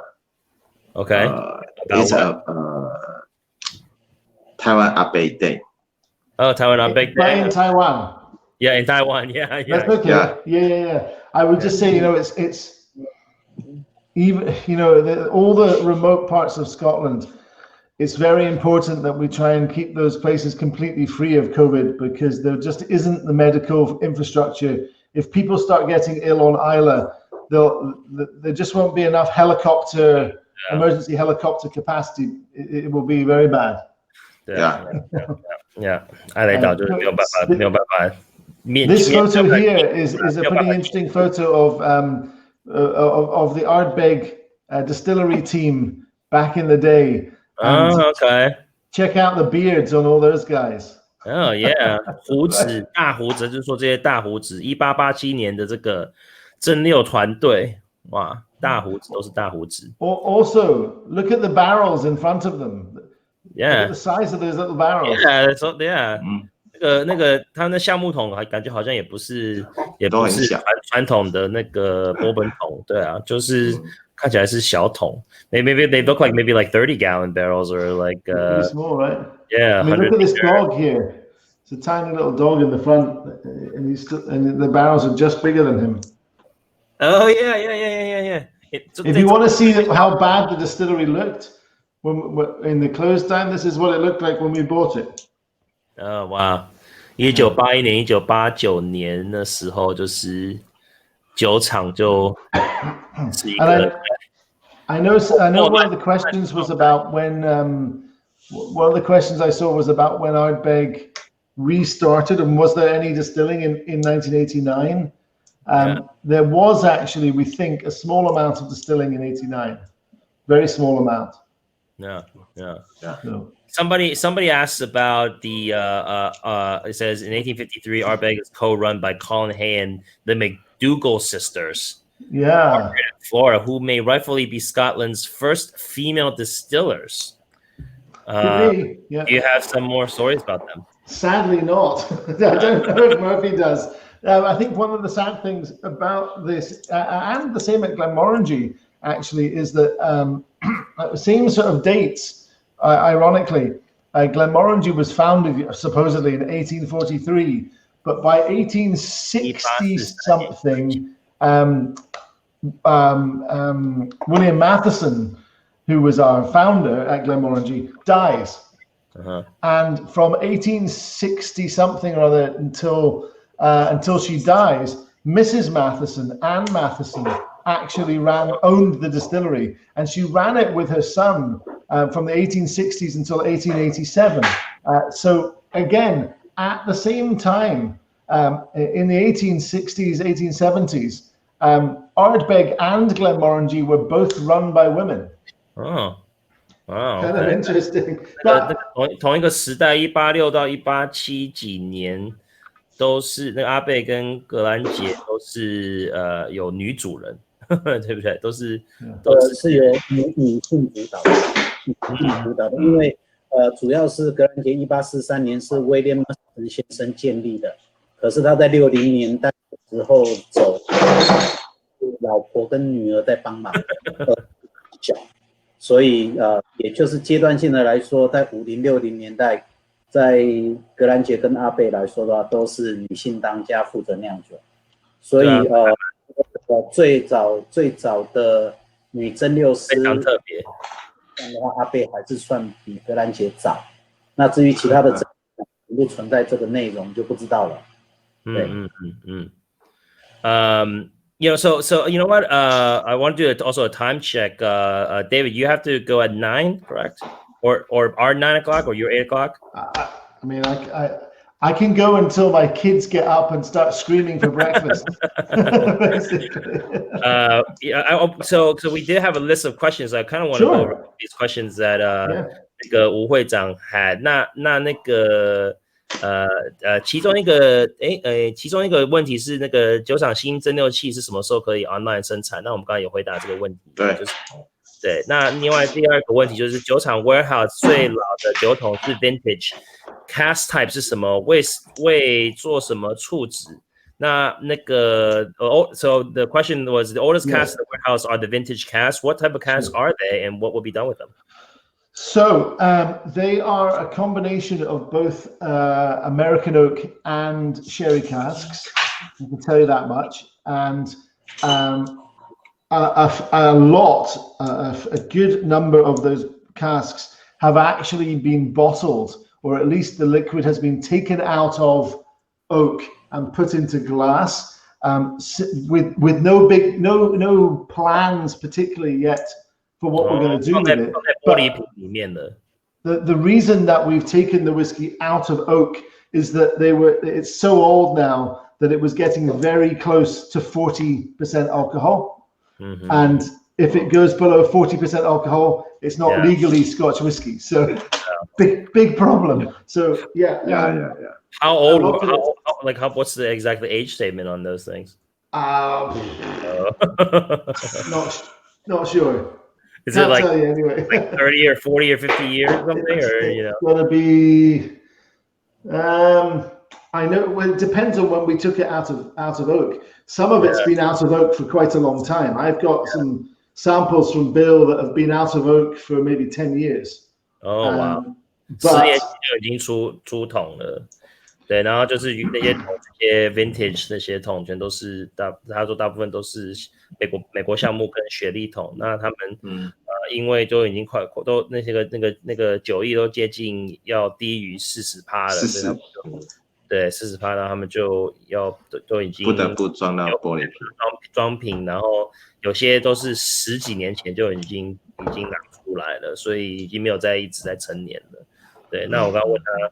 但是好像也不知道说这些具体的这个不确定，年份是多少？基本上是这么说啦。他的意思是这样，就是说，我们最老的陈年酒的桶型有波本也有雪莉，但是有没有全部都在橡木桶？有些已经装瓶销售，那当然应该还有可能在橡木桶里面的。可是应该有一部分现在都转到大的玻璃瓮里头去。那封存的动作在法令上角度来说的话，会看酒精浓度。那如果非常接近40度，势必就要赶快装。可是到底要用什么样的方式呈现？有些酒它就是目前还没有方向感。那概念上来说，当然有些酒可能也在橡木桶里待太久了，所以它可能调新香料味太重，它不尽然真的适合单独装瓶，所以它未来可能会在未来的酒款的创作上面，或者是在我的系统里头怎么去运用它，他们会列入考量。那所以应该是说，这个讯息上面的传递，可以说就是说，苏格兰开始有在思考，我有一些或许不尽然适合单独装瓶的老酒，可是我可能会在未来或现有的酒款里面的酿造上面，在酒质里面担任一些角色。所以未来可以看到有一些单一麦芽威士忌里面，可能酒厂会技术性的放一些很有个性的原酒，甚至是老酒。那我一定要进玻璃瓮呢？应该是取决2个点，一个是酒精浓度，一个就是味道的平衡度、味道的比例的状态。再继续在项目同意，关键是在这里。好，第三个问题，我好像也回答了。1989年酒厂有在生产嘛，然后说，那 David reply 他有说大概有好像1989年好像年尾有生产一点点的这个意思 ，right? David, 1989 there was a little bit of distillation coming, you know, and that was one of the questions.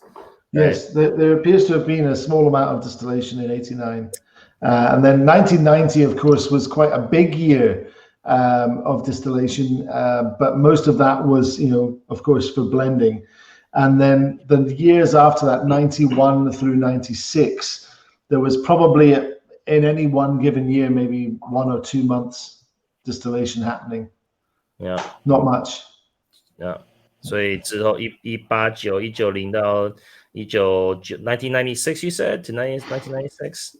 Yeah, 91 to 96, there was probably a couple of months each year. 反正1989年到1996年，其实产量是有，但是都很少了，对啊。对。然后那另外一个问题就是说，为什么1815 200这个 anniversary 不是2015装瓶 ？Why is it that the 200 anniversary bottle wasn't bottled in 2015? You mean the 1815? Yeah, 1815 bottle. That is a great question. I guess I can't really give you the full story, but there was some kind of disagreements and debate within the company and the leadership of the company at the time as to what we should and shouldn't do to mark the anniversary. So things kind of got out of sync a bit. Paperwork. Yeah, it was just. I'd love to tell you the full story, maybe over a beer sometime, 1-to-1. But it wasn't ideal. But I mean, we also had obviously Perpetuum, and we had Perpetuum distillery only, which is probably the distillery only Perpetuum is what I think of as the 200th anniversary. Oh, okay.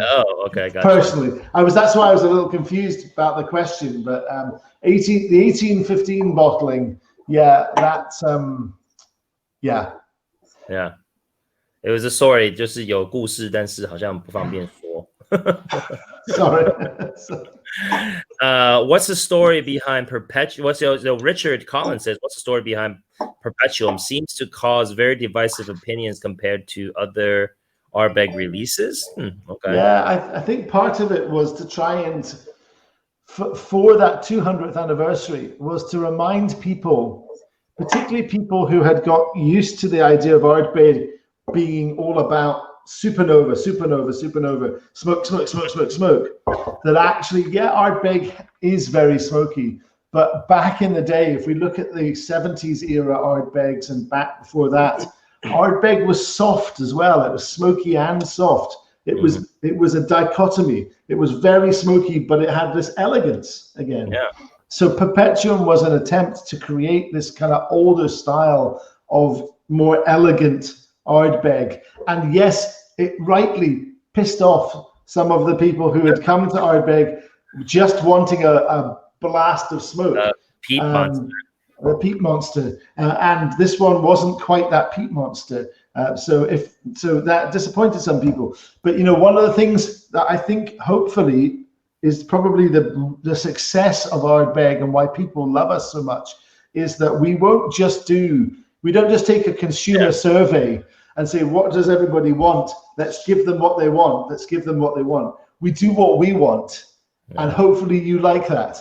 And every single year, we probably annoy 10% of the Ardbeg fans will hate whatever we come out with. That's okay. That's great.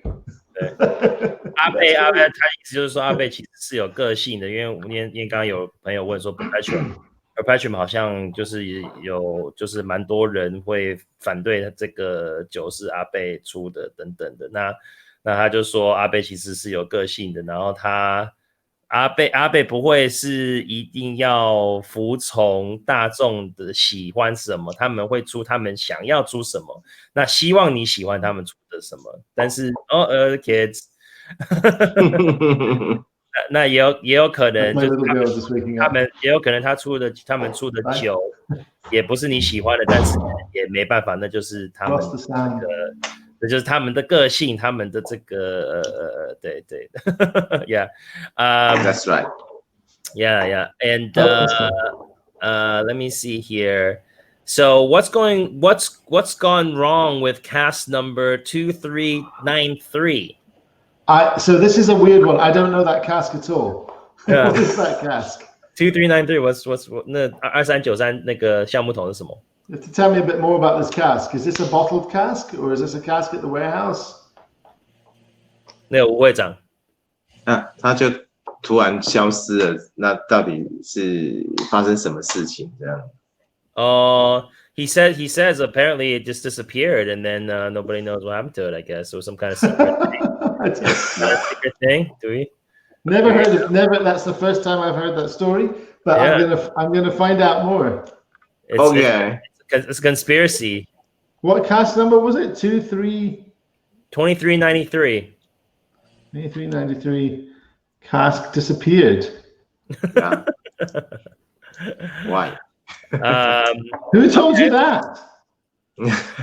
谁跟你说的？你怎么知道这个信息？因为整个在 OB 单桶的装瓶在2300多桶，它是从2390开始，然后到2398其实都有，但是2393就不见了。你说那是你说 OB 的装 OB 对。The situation is because of the previous single cask bottling. The single bottling, the cask number starting from 2391 till 98, almost all exist except 2393. Yeah. Okay. Yeah. The single cask bottling is, we're all accounted for except for 2393.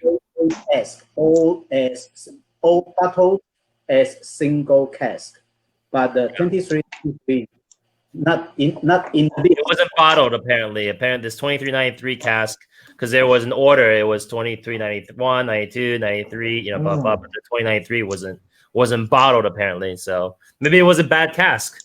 Right. I think I know about that cask actually, maybe. Yeah. Maybe it leaked. It may have been we did have an instance of a cask that was bottled, and when we sampled the liquid in the bottle, it was below 40% alcohol, and therefore couldn't be sold. And if that is the cask, then I'm very proud to say that I have a bottle upstairs. You should go get it and then show us then. It's just a green bottle. Okay, gotcha.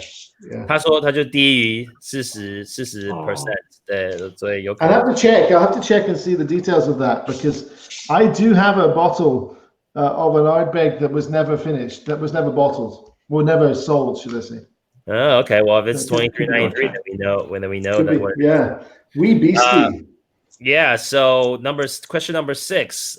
为什么会发行 WHISKY 这样低于9年的产品 ？Dr. Bill 表示过，低于9年以下的威士忌是不适合装瓶的吗？Dr. Bill once said whiskey aged 9 years and younger wasn't suitable for bottling. So, what was the motivation behind creating the WHISKY? So yeah, I spoke to Bill about this, and his answer is that he says yes. I was quoted as seeing 8, not 9, by the way. 8. 他说8年9年。In the past, but that was in the past. He said he feels with Ardbeg that the stock is so good right now that at 5, due to the cask policy that he's put in place, the liquid is good enough actually. And secondly, there's been such a demand from Ardbeg fans for a younger Ardbeg that he thought, looking at the quality of the casks, yep, it's good whiskey, surprisingly, and people have asked for it. So there you go. Yeah. 比尔博士说，他曾经说，说的是8年以内的酒不适合装，不是9年。然后呢，他说，但是现在他品尝到的这些阿贝这些款项都非常优秀，而且大众的这些喜爱阿贝的这些朋友们也都有在要求这样子的酒款，所以他就还是出了，还是出了。And remember, you know, it's probably a good time to do it as well, just because if we'd done this a few years ago, people would probably be freaking out, saying, well, Ardbeg's just going to do younger and younger whiskies. But this is a good time because hopefully you're reassured, because, you know, we have released the Ardbeg 20-something range, and now the Ardbeg 19, which will be an annual release. And maybe not giving too much away, maybe you know already, but there might be another release coming later this year of an even older Ardbeg later this year. So hopefully you're reassured that it's not just us flogging cheap young whiskey at you. It's about a balance of different styles. There we go. The 19. Have you just opened a 21? Wow. And Murphy's got his 19 out. Look at this. I should go get my 19, but you know, I didn't know we were going to get into all this drinking because I thought it was David's 6 a.m. in the morning kind of thing. You know? Well, it's 7:49 now, so maybe I should open my supernova. What do you think? It'll be your mouthwash, you know, it's your mouth. 刷牙，直接漱口刷牙水这样子。我补充一下刚刚的讲法，就是说比尔博士的确在以前来说的话，大概8年以下的酒，他是没有打算要装瓶的。那就是说，每一年其实在明月轩尼诗的角度，特别是格兰杰公司的角度，其实像这一块，因为比尔博士就是一个我们说他是魔术师，说他是一个最厉害的大师专家。所以阿贝的橡木桶的状况是有被提升的，是同步的，不是只有看着格兰杰的橡木桶在提升，阿贝也是有提升。所以概念上来说，其实我还有一个点我要跟 Alex 一起聊的，就是说橡木桶提升的时候呢，的确在平衡度跟美感上面，它势必也会跟早年的酒会稍微有点不太一样，这是比尔博士想法之一。那当然，另外还有牵涉到的就是。以目前阿贝的价格在国际均价的角度来说的话，有一些刚入门的 single malt 的drinker可能会觉得有点距离感，再加上大家可能期待的是更有进到泥煤味更直接一点点的阿贝，这个应该是美国市场或欧洲市场的消费者在要求，就是直接一点的。所以因为WCT 3级 Alex 你也去上过，那你在泥煤跟酒里面的泥煤味跟橡木桶的互动，那波本桶的碳结构是不是会稍微吸收掉一部分？对。那阿贝来说，我跟波本桶的接触缩短的话，我的泥煤味会不会壮硕或直接一点？那会不会有这样的美感？但是酒质本身还是有那个进化度，那它的细腻度，当然今天的讲法叫优雅。我习惯的讲法是 delicate， 我会讲阿贝是在历尽到狂野之外是很细致。那因为优雅对我来说还有另外一个定义，好的，那只有 Blasta 可能比较容易出来，好，所以 Blasta 都优雅所以5年的酒酿造出来，乌拉拉，所以5年的酒做出来的用意是拿来调酒，你会很开心，你要。相对来说，从价格的角度跟价格的角度，其实应该对啊，也是一个考量。它势必就会有一些优势的存在。但是如果就像 David 说的，如果我们几年前就出的话，大家或许还有更多的 argue。可是现在的状况是这样，那我附带的就在一件事情，之前不是有一只 Very Young 吗？就是因为发展之路的不一样，那是6年的阿贝，那或许出来也可以弥补大家那一年没有喝到年轻阿贝的遗憾。对，出一个一下，这个也不错啊，就是长。我觉得 David 受不了了，去抓酒了。对。Big drum. There you go. Drum. Yeah. Okay. And what's that? 17. Yes.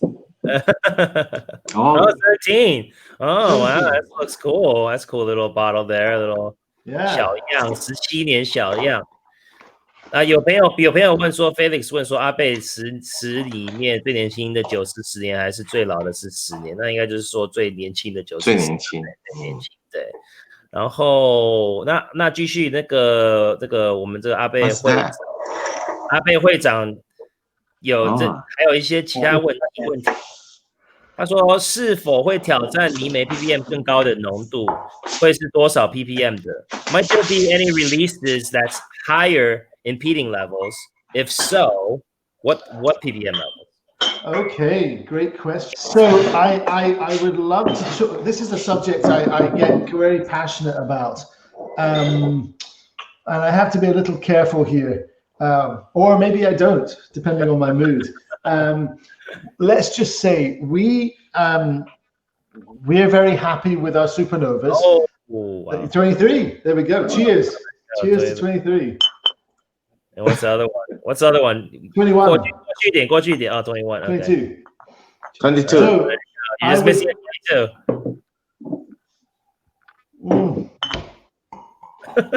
God, that's good. So we're very happy with our supernovas. Yes, we could probably push the envelope very slightly higher into the kind of low hundreds parts per million if we don't drop it. Oh, don't drop it. We could probably push the envelope if we wanted to. 抓上面这样子抓，你抓上面好。很难。你一只手抓，你从上面抓比较好吧？应该。上面抓会开掉。Would Ardbeg consider making higher kind of ppms and challenge that kind of thing? No, probably not. Never say never. I don't know what the whiskey creation team are up to right now in terms of everything, but I can't imagine Bill wanting to get into that sort of arms race. We just want to make. We don't look at what other people are doing at Ardbeg. We make Ardbeg, and we make wacky and weird Ardbeg sometimes, but we always just make Ardbeg. It's not about what other people are doing. We're happy. We're confident in who we are as Ardbeg. We'll make the best Ardbeg that we want to make. So you'll probably see, you may well see more supernovas. Interesting point.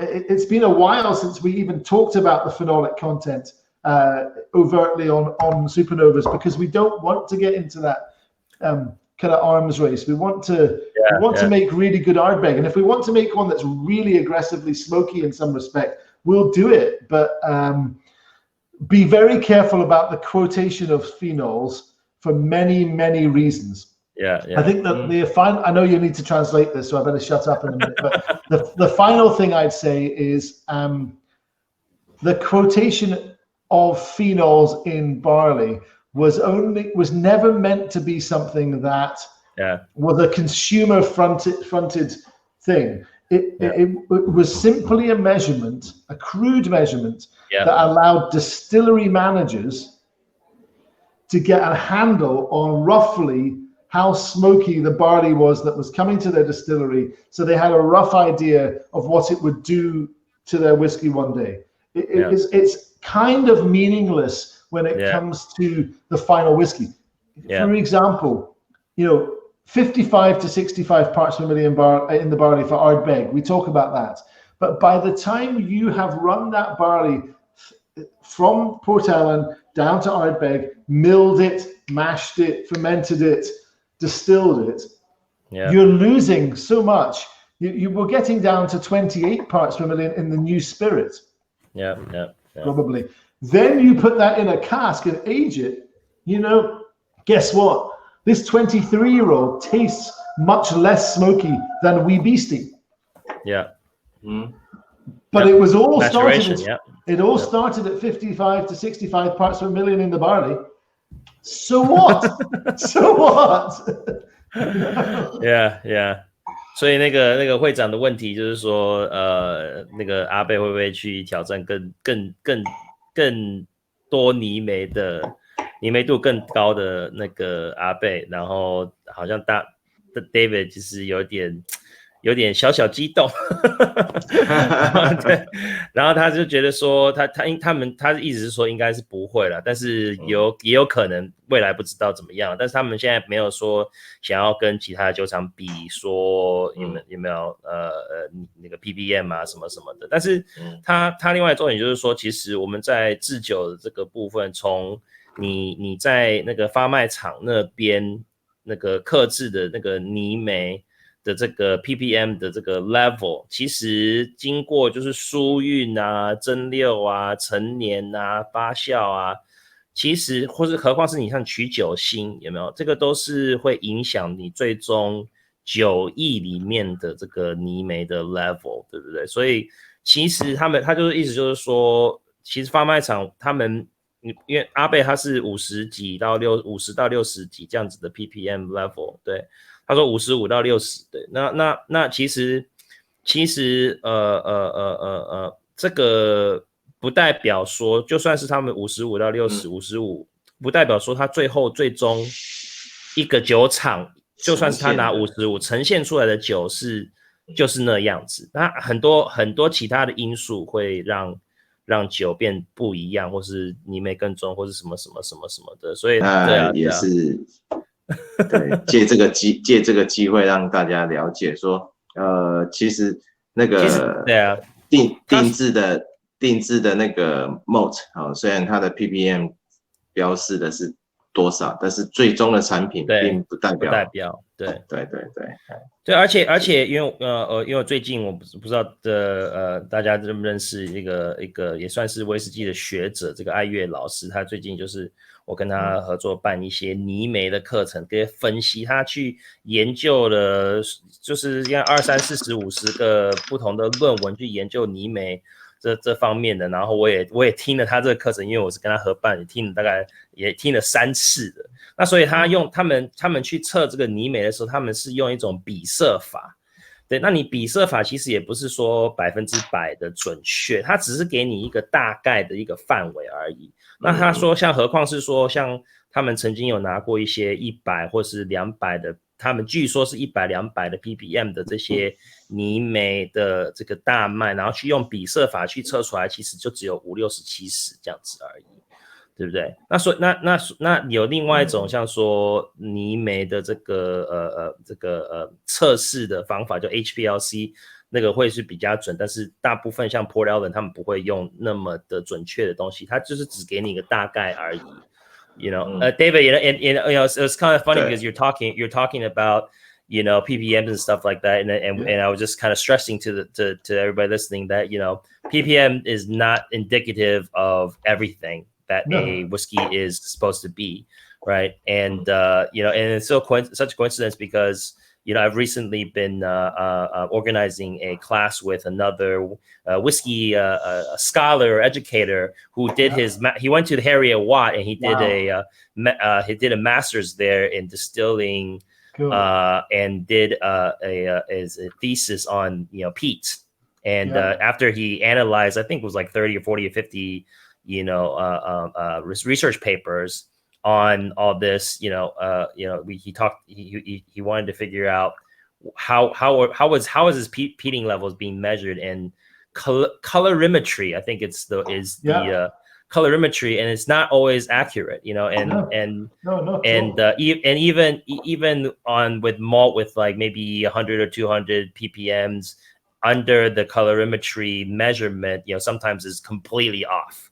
It's like maybe 70 or something like that, right? So it's really just like a kind of gives you a, you know, a range, you know. So it's not an end all be all. And then It's funny that me representing Ardbeg would be arguing against the kind of the measurement of phenols, but I'm not saying avoid it totally, but make sure you're educated about it. Make sure that you understand that this is a useful tool for a distillery manager. And it's not something that you'll hopefully you'll never see on a label. I think people get too caught up with the ppm thing. People taste your palate. Use your palate. It's a bit, it scares me a bit because in the 1990s, I guess, in the US, there was this whole rush towards very oaky Chardonnay white wine from Napa. The oakier, the better. It was, and people just went for it because it was the thing. Mine is, and a bit like the hoppy beers as well. More hoppy must be better. Frankly, you can get beautiful, very hoppy beers. You can get beautiful, lightly hopped beers, but you can certainly get a lot of absolutely nasty, overly hopped beers. But people just, certain people just think the smokier the better, the smokier the better. It becomes a novelty. It becomes a novelty. 其实很多这些都是噱头啦。其实 and the worry is that if you go down that route too much, you get what you got with Chardonnay, you get what you are probably going to get with the beers, which is a bubble that bursts, and people just get too bored with it after a while. So that's another reason why we've not chased it with Ardbeg. We were in the perfect position to chase smoky, more smoky with Ardbeg. We always balance it. You'll have some Supernova, you'll have some Blasda and Kildalton. You'll have interesting things like black with the Pinot Noir casks involved. We're not just going to push one thing. We want to create interest at all times. And this 23 is, gosh, that's good. I'd forgotten. For breakfast, Supernova. Which year was that? That's signed by Bill. Look at that. Oh, look at that. Yeah. Is that the original? We got pro. Ken's a pro. 专业，什么是 pro? Okay, no. Go ahead. No, I was saying I'm too Scottish to be drinking that. I have a couple of bottles upstairs, but I'm far too Scottish, if you know what I mean. I'm too mean to myself to open it, even during a pandemic. No. Yeah. Number 8 question here is, 如果在 warehouse 挑一桶 David 会 prefer 什么年代什么桶型 David, if you got to pick your own cask from the warehouse, any cask you want, which year, age, and cask type would you choose? Jeez. So the answer, you can't answer that question. Murphy, 你现在静音，你静音，我听不到你。Murphy, is on mute. My answer is going to sound a bit like. Go ahead, man. I just want to say, David, for sure you want to get everything, not only one cask. Yes. So the answer would be a bit of a politician's answer, I'm afraid. Yeah, politician. But since I was so not political earlier, I'll be a bit more political now. The answer would be, I can't tell you based on a spreadsheet what my favorite cask would be. I would have to go into the warehouse. And as we do at the distillery in the whiskey creation team, I would need to pull cask samples and use my nose and use my mouth to taste the whiskey before I can tell you that answer. It could easily be a single cask of 5 or 6 year old Ardbeg. Some of those single casks are just spectacular. Freakishly good cask, young. It could be one of the remaining casks from the 70s. It might not be. Some of those I've found when I've tasted them, like, no, man, it's good, but man, So you really have to trust your palate, what you like. Yeah, David 说他就是他还是要自己要去品尝跟闻香，才真的能够选到他想要的。那他喝了一些他据说有可能是很厉害的酒，但是他喝了之后。不见得表现是那么的漂亮，对不对？那所以其实他还是要慢慢去思考这些问题。So you still gotta think about it. So no specific answer, you know. Yeah. So are you more? Do you have an affinity for more of like a bourbon cask, or like a sherry cask, or port cask, or anything like that, or you drink the gamut, or is there something you have affinity towards something? I would. There's a couple of things that come to mind, but it depends on mood and place and all these things as well. So the stars being aligned, right? No, not quite that bad. But there's two experiences that just stick in my head. If I had to try and just blind pick a cask, there's a memory of walking up towards Loch Ugadal with Mickey Heads a few years ago and drinking just Ugadal, a glass of Ugadal in the open up on the mountain next to the loch, the lake, and eating some cake that Mickey's wife had made. Yeah. And at that moment, that whiskey was the best thing I think I've ever tasted. Okay. Wow. Then, was it a special Ugadal or just Ugadal from that year? Ugadal from the distillery. We took a bottle up and poured it. Corrie Vrecken, standard Corrie Vrecken, out on the old pier. Also epic. Those are my two most memorable moments with Ardbeg, or with Ugadal and Corrie Vrecken. So if I was going to have to if I was given, Bill Lumsden gives me the spreadsheet of cask available and says, right, you've got 10 minutes, you can have a cask, but you can't taste any of it. I would have to choose between a cask that was going to go into Ugadal, a sherry cask, like a sherry cask, or one of the French oak casks for Corrie Vrecken. Okay. I think. But it's tough. What would you guys choose? Tough. Let me translate what you just said. So it was such a romantic response. I'm getting a little teary here. Sorry. 没有，我觉得就是 David 我刚刚说 David 太浪漫，他说这个故事都让我有点要掉泪了。对，因为他说其实威士忌他想到那个 Corrie Vrecken 跟 Ugadal 的一些喝酒的经验，跟一些好朋友跟酒厂的朋友，在一个某个地方啊，某个山丘上啊，或是在海边啊，然后吃的这个朋友的老婆做的蛋糕啊，然后在那个时刻，就是他喝过最好喝的Ardbeg，对。那所以他就说，那其实他印象深刻就是 Corrie Vrecken 跟 Ugadal 这两支。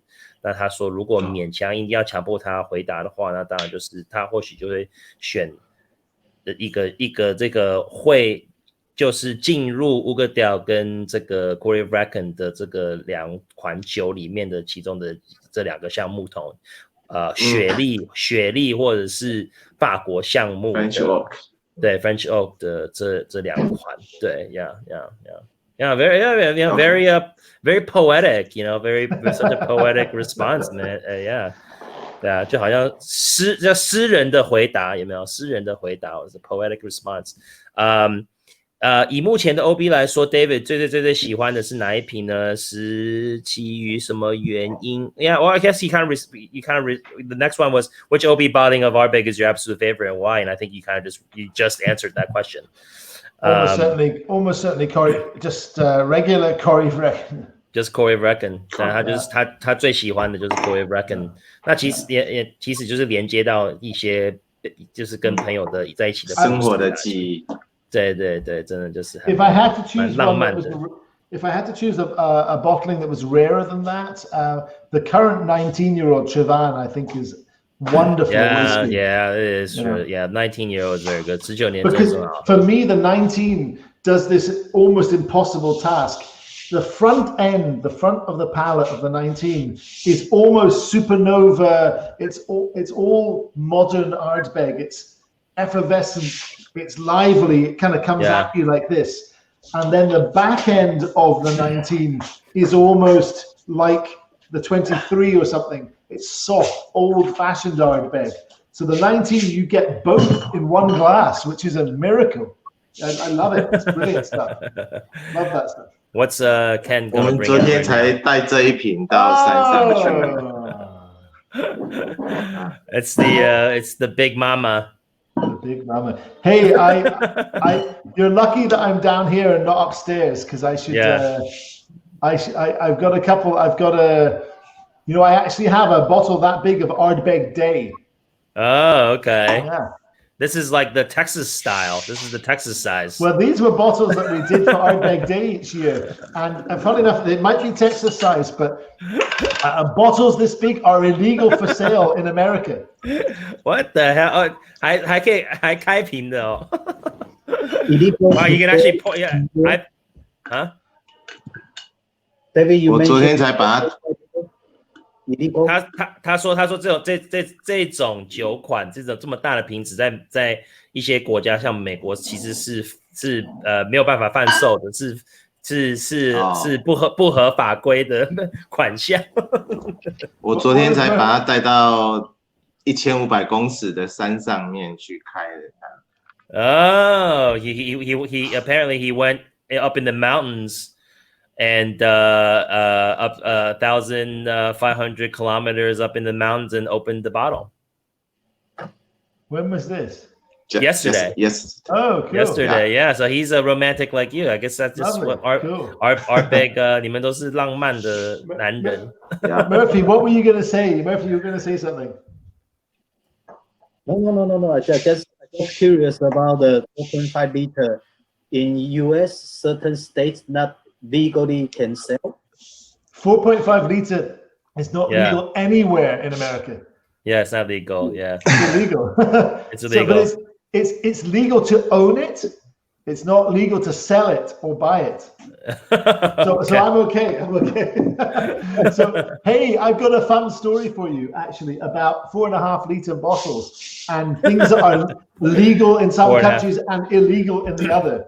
And it comes down to a trip I made to Asia a few years ago. Okay. And I was traveling around Japan, and we had done Ardbeg Day somewhere, I forget, right in the south, very south of Japan. And then the next day we were flying back to Tokyo. And we had a big bottle of, I forget, whichever Ardbeg Day it was that year. And you had you took it on the plane with you? So we had it left from the party. And we didn't want to leave it because we had another event in, it was about half full and opened. The seal was broken, half full. And we wanted it for the next night for the party in Tokyo. So I wrapped the top up with tape. Yeah. I wrapped it all in my clothes. I put it in my big suitcase and took it to the airport and checked it in as checked luggage, right? Okay. Right. You'd be okay. That's what you do everywhere else in the world, right? Right. That would be fine. So we checked my bag, and then I'm going through the metal detector, just about to go through the metal detector, thinking nothing about my bag that has gone somewhere. And suddenly I hear an announcement. I hear roller coaster. Oh my God.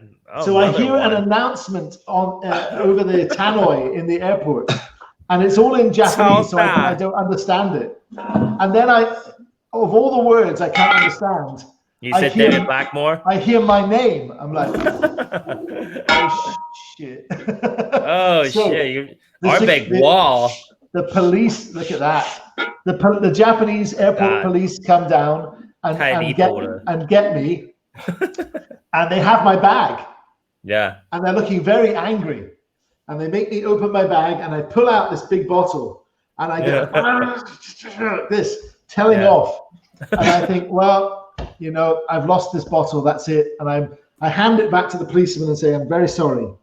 And he looks at me even more angry and takes the bottle and puts it on the conveyor belt where they do the scanning of your hand luggage. And it goes through the conveyor on the hand luggage. Yeah. And he goes, go. And I don't understand what happened. But they let me, long story short, they let me take opened, but on the plane of a half full 4.5 liter bottle of highly flammable, high-strength Ardbeg on the plane. And I had to find the photo. I have a photo of me somewhere on Japan, on JAL Airlines, flying on a 767 at 35,000 feet. Somebody just got fired. Holding this bottle of Ardbeg, 4.5-liter bottle of Ardbeg. Oh my gosh. And the flight attendant took the photo and thought it was brilliant. And then that's the photo I'm allowed to show people. I have to admit, there's another photo I couldn't resist taking of me drinking out of the bottle on the plane. But that didn't happen. But yeah, and I still to this day, I scratch my head and think, was I dreaming? How did that happen? How was I allowed to take that on the plane? Yeah, maybe it was just like they thought it was like a prop or something, and it wasn't even alcohol. No idea, but this was only that was like so weird. This was only 6 or 7 years ago. 6年前，那个 David 他去日本，然后也带着这种4.5公升的酒瓶，然后他在那个日本的南部，然后他们要飞去东京那边，然后呢因为他们是办阿贝的活动，然后所以他就拿这一瓶，然后呢想要带上飞机，然后飞机去东京那里。那他就想说，那我就是反正就是托运嘛，他就放在他的行李箱里面，然后就没有再讲什么了。然后他要过关的时候，他就听到他的那个名字在广播上面，叫做 David Blackmore right？ 然后他就有那个他们的那个官员就出来，然后就把他行李打开来，然后就在指责他，也不知道他在说什么，然后反正。他就以为说这个反正就被没收嘛，然后但是那个人他就直接把这个酒瓶放在那个扫描机，就那个扫描的机器，然后就直接让他带上飞机去。哇！所以所以4.5公升，就然后说他有一些照片，就是他在飞机上面抱着这个4.5公升的酒，然后也不知道为什么。他能够把这个这么大的酒拿上飞机这样子，不是放在也不是托运这样子。I have no idea. I'm very confused. That's incredible. All right, let me finish this last couple of questions. We also have some prizes to give away. Oh, so 因为这次疫情的影响也导致酒厂没有麦芽可用了，所以是否会考虑自行麦芽？ Is it my Ardbeg consider malting in-house with disruption of the supply chain due to the pandemic? Might it consider something like this in the future in terms of in-house malting? Great question. I don't think the effects of what's happening now with the supply chain would get us thinking that way, because frankly, we were never going to get to a point where we would malt everything we need in-house or even anywhere close. However, maybe experimental small. The question about whether Ardbeg might consider doing some malting in-house is very top of mind at the distillery right now. As I kind of alluded to, with the expansion of the distillery, if we're not actually aiming to make double the spirit straight away, we have extra capacity where we can use the distillery for experimentation. And one of the experimentations we'd love to have would be to use barley that we had malted ourselves. So there's nothing hard and fast confirmed at all about that yet, but it is definitely something that would be on a wish list of the team. Yeah. 他就说，其实他们自己不可能就是产出那么多麦芽，就是足够他们用嘛。但是如果是在说小批次的来说的话，或是一些实验性的酒款，他们说最近他们其实有在讨论这件事情，然后他们有在考虑，大爆料，对，有在考虑，然后反正就是有在近期有在讨论跟考虑这件事情，然后有可能。Yeah. 对啊，非常好，他说这个非常好的问题。All right, so then very last question is 希望给在台湾的 Ardbeg fans 什么样的鼓励和建议呢？ You know, what type of encouragement or suggestions would you like to give Ardbeg fans here in Taiwan and around the world? Yeah, so I mean, or maybe specifically Taiwan. We or any special releases or any special news or anything like that, or that's a tougher one. So the first bit, I think what I'd love to just make clear to everyone is that Bill, Brendan, Murphy, myself, the people that work for Ardbeg, we are first and foremost Ardbeg fans. We're whiskey drinkers. We love Ardbeg. And please understand that we love Ardbeg as much as you do.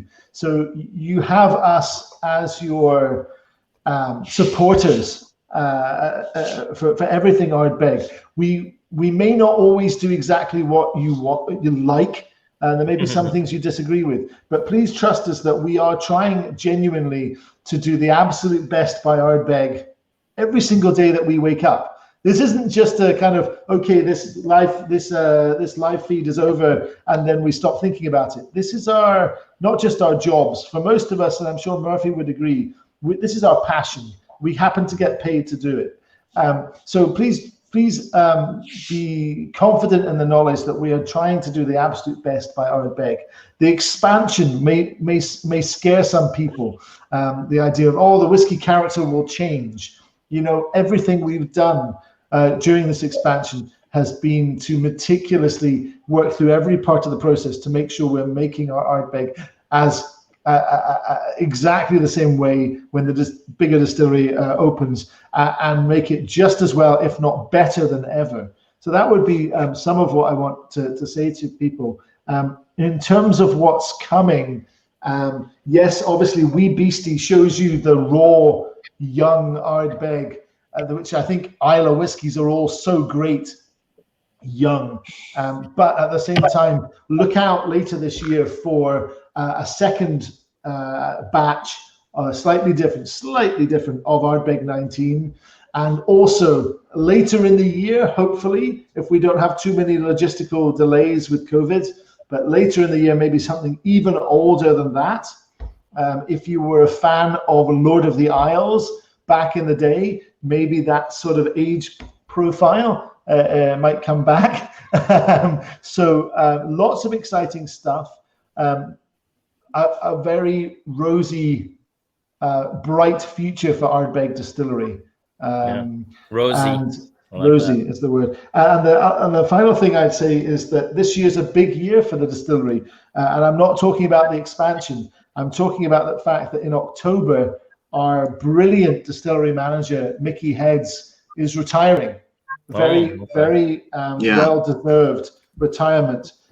But obviously some change. There's always change in life, but some change at Ardbeg there. I haven't heard of any plans of who or how we're replacing Mickey. I'm sure there are plans. But yeah, Mickey retires in October, so hopefully we'll give him a good send-off then as well. Yeah. Yeah.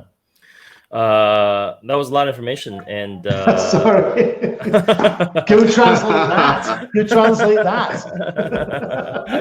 Murphy knows what I'm like. I'll talk, and then I'll translate. Yeah, very touching. You know, 就是说 David 就是说，其实他们都是在阿贝工作，和包含他自己啊 ，Murphy 啊，比尔博士啊 ，Brandon 啊这些。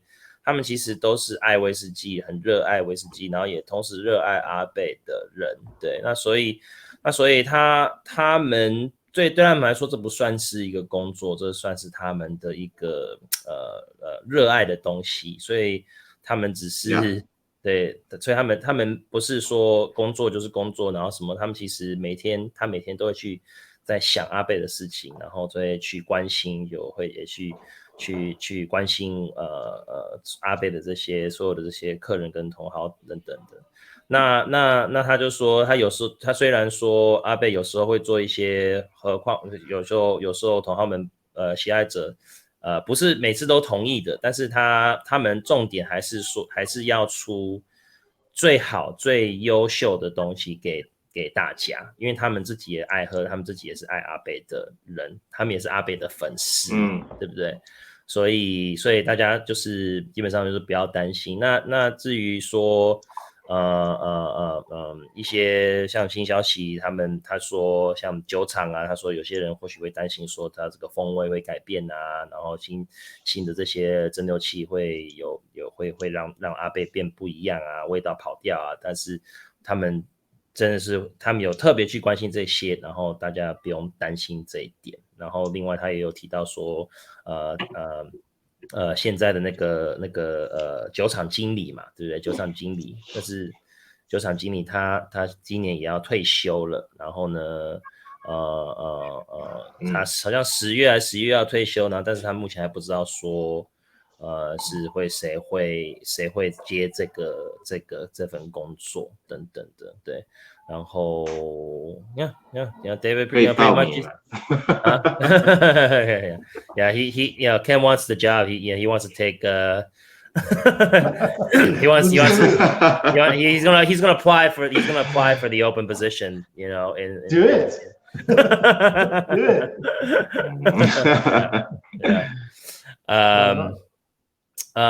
So that's about it. So Murphy, well, actually, there's a couple of questions here. You know, somebody actually made a comment about your Japan trip, and he says, you know, maybe that customs officer was an Ardbeg fan. Could be. And he was lecturing you why you let that bottle out of your sight. You know, it was just such a weird thing. So I got through the metal detector carrying this bottle, and then I thought, no, they're gonna, like, before I get on the plane, someone's gonna go ding, ding dong, and they'll come and take me away again. And I got on the plane, and then I was nervous on the plane. I thought there's gonna be like an air marshal. Come and get me. And then they closed the doors, and then we took off. I'm like, okay. Okay. 完全不知道他那个上飞机在日本上飞机4.5公升是怎么回事啊？就是完全在怀疑为什么有这种事情发生。I was trying to find that photo. I need to find the proof of it. I'll post it if I find it. I'll post it on the page. Yeah, I'll look for it. Somebody asked, how about the new release Ardbeg 25? Yeah. Well, see, I maybe alluded to that earlier when I said, if you like The Lord of the Isles, you might like what's coming. So I don't think it's much of a secret, but there could be a 25-year-old Ardbeg coming later. Yeah, maybe. Yeah. Crossing your fingers, who knows? Cross fingers. Somebody says, hope Mickey and David can visit Taiwan together. Me too. That would be awesome. Mickey will still be, even though he's retiring, Mickey will still be the committee chairman for 2 or 3 years. So I don't know if that means he gets to travel, but yeah, that would be fun. Okay. So Murphy, I think you guys have some gifts to give away. Right today, 我们今天就是那个台湾的这个Ardbeg 跟格兰杰他们有一些礼物要送给各位，对不对？那 Murphy 可以介绍一下吗？基本上我们这一次就参与这样的活动，很荣幸的可以大家聚在一起，那所以就准备了5个小礼物，用问答的方式。那这个小礼物来说，就是阿贝的名片夹，就是的名片夹，总共有5个，对，OK， 好，那有我可以回答吗？5个阿回答的话，就怕大家会暴动哦。有5个阿贝名片夹，然后但是我们现在要问 Murphy 要问，Murphy 你有这个 question 嘛？对不对？你有那个有 Alex 你来问我也没问题啊。OK 好，因为我要想看我记不记得这些问题的答案。好，那我问一个好了。没有，就是我们刚刚那个10几个你的那些问题，你那个10几个问题里面，看看大家有没有在仔细在听这个答案。什么样的条件下可以拿到钱？哦，对，那这个东西恐怕因为应该是寄到我这里来，然后我发给我们的社团或是台湾的朋友们。对，那还是 Murphy 你们那边会宅配吗？部分来说的话，可以由我们可以统筹交给 Alex 你来处理。OK 好 OK 好，那所以就是还是会交给我来处理，然后呢，那所以你就必须要来台中来找我领取这些的名片夹这样子，对。那现在的话是发问，然后谁在对谁先，因为我们这边看到谁先回答 ，we can see who is replying the first, and so I'm going to do this in Chinese Mandarin because you have to be in Taichung to get these little gifts. Okay, so you have to be in Taichung. OK， 那所以就是没有，其实台湾也可以，但是如果你要的话，你要来台湾找我，你要来台中，或是你是国外的朋友的话，你要来台湾找我也是行啊。但是现在你要帮忙寄啊，你要帮忙寄。我要帮忙寄，没有，因为我还是留给台中的朋友们好了。好，那不可以啦，要留给台湾的朋友，台湾的朋友，台湾各地的朋友。好，那台湾各地的朋友都可以回答。那如果你能够来台湾找我的话，那我们就可以来现在找台湾。那如果不行的话，我们可以再安排再配好，这样子好，对。好，那今天就是第一个问题，就是那个阿贝吴会长的一个第一个问题，就是说，酒厂新的蒸馏器是什么时候会开始生产呢？那个 David 今天有回答这个问题，然后就是说，也可以说某个月啊，或是某个期间啊，有谁会回答吗？我们来看一下，因为我们直播其实大家看到是有一点小小的 lag。Vincent 晃说10月，没错，第一个 Vincent 晃10月答对了，10月。还有 Harry 说10月，不好意思 ，Harry 你是第2名。Vincent 晃抢先。Oh, there he is. There's a picture of you. No, this is actually a photo taken at Glasgow Airport, and you might recognize people in this photo. I don't know. Okay. It was a group of retailers all from Taiwan who I bumped into on Isla. OK， 台湾的一个团，就是那个威士忌的那个酒专吧，我们台湾的饮酒专经销商团，对。对 ，Yeah, Murphy knows. I'm still looking for the photo though. Sorry to butt in, but yeah. OK， 好，那恭喜 Vincent 黄，就是拿到第一个小礼物。OK， 捐出来。好，好，第二个问题。好，那第二个问题是，好，我来问这个问题，问这个问题。好，你来问。在我们的主力酒款系列里面，最喜欢的是哪一款阿贝？对，刚刚有说，对不对？我记得这个问，记得答案吗？Dr. Bill 个人，我要去拿瓶子来吗？温迪利说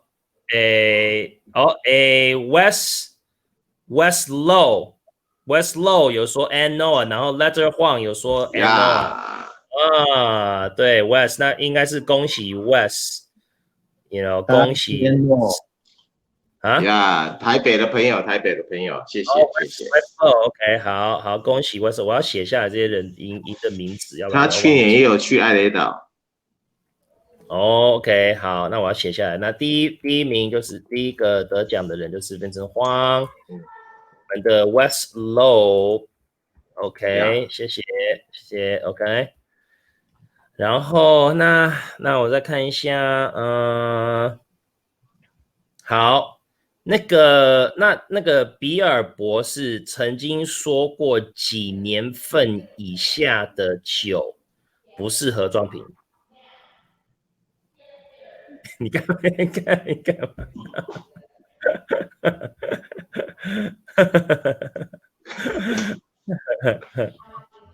Harry 赢了 ，Yes， 哇 ，Harry 你好厉害哦！因为我们上次有一个另外一个活动 ，Harry 也赢了，也赢了一个，也是回答好超快的。然后 Vincent 说我的捐给这个什么我因为有时候中文不是很好，灰阿伯就是later 黄。OK， 黄就是铁牛伯。OK， 台中的朋友。OK， 好，那被真晃的给这个 letter 黄。对，黄 ，OK， 好，那第三哦，这个那个 Harry 你真是，对啊，刚刚第三，然后第四，现在是第四个朋友 ，OK， 好，那我来看一下，那个，这边还有什么其他的问题？哦，对，那我这样说好了，就是那个David 他去艾雷岛去坐那个船的时候，然后呢，他有讨论到他那个船长帮他从海里面捡到一个东西，然后打开来给他吃，那是什么东西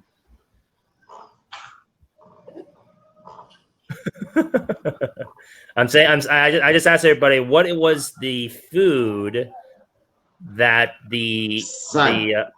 what was the food that that the boat captain picked out of the sea and gave you as a treat? Yeah, that was the question. Yep. Okay. It was Rivera was 海胆，对，就是这个，对，没错 ，Rivera Lie 赢了 ，Rivera Lie，Rivera is our winner. OK， 好 ，Yep. OK, great. OK， 我问一个好了。好，最后一个，来会长。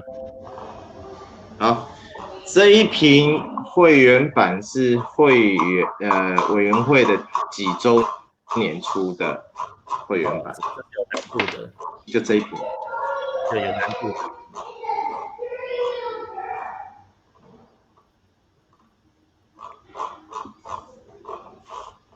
有难度的哦，然后来看，这样有人知道吗？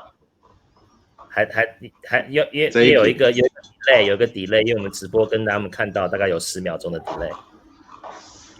OK。他说有人答对了 ，Nick。10周年，对 ，Nick OK。Rivera 是1999，他是香港的朋友。Carly 哦，香港的朋友，那怎么办？对，他年底会来台湾。OK， 好，那 Nick 我这边帮你保留。I'll hold it for you, and then you can pick it up, eventually here. Okay, so Nick Strong. OK， 好，那这样子5个都送出了，那非常感谢台湾阿贝，就是赞助这些小礼物，是这些名片卡。OK。And that should do it. I think we just gave away all 5 of the business card holders, Ardbeg business card holders. Nice. Yep. And we asked, everybody has to answer the question correctly. Okay, well that was great. It was about 2 hours and 43 minutes. Awesome. Great discussion. It wasn't like it was very organic, and I felt like I was just kind of sitting around a bar, just having drinks with you guys and chatting. That's the best way. Yeah. So 我其实我感觉就好像就是我们今天在一个酒吧，然后在喝酒聊天的那种感觉，其实真的是还蛮开心的。大家都是互相学习，互相就是分享故事，真的是很棒的感觉。那真的是非常感谢观众，就是今天有参与我们这个线上活动，然后其实这个感觉好像也是，或许也可能是历史上的这个第一次的这个国际品牌大使跟那个亚洲代表的品牌大使线上直播的，跟这个阿贝会长，我们这样子4个人这样子的活动，应该 this may be the first time an event like this has happened where a global ambassador and the ambassador for Asia and on a live broadcast like this. Have you ever done anything like this before? Not with both of us, no. And then having Bill jump on as well, right? Yeah, exactly. So this has been great. This is awesome. It's been such a pleasure, everybody. Thanks to all the audience. Thanks to everybody for joining us. 非常感谢大家，非常感谢 Murphy 老师，然后非常感谢这个吴会长，谢谢你提供这些很精彩的一些问题，对，让我们有很多事情可以讨论。Okay, and thank you again so much, David, and really happy we could coerce you into a morning drink. That's of course. Yeah. Stay safe. Stay safe. Thank you. I don't have no whiskey on me, but I'm gonna use my glass. I'm gonna toast like I do. And Slanja, everybody. Yeah. And everybody stay safe out there, and and drink Ardbeg, and and just live life, my friends. Live life. How do you say it? Ganbei? Ganbei. Ganbei. Hey. Cheers. See you guys. Cheers.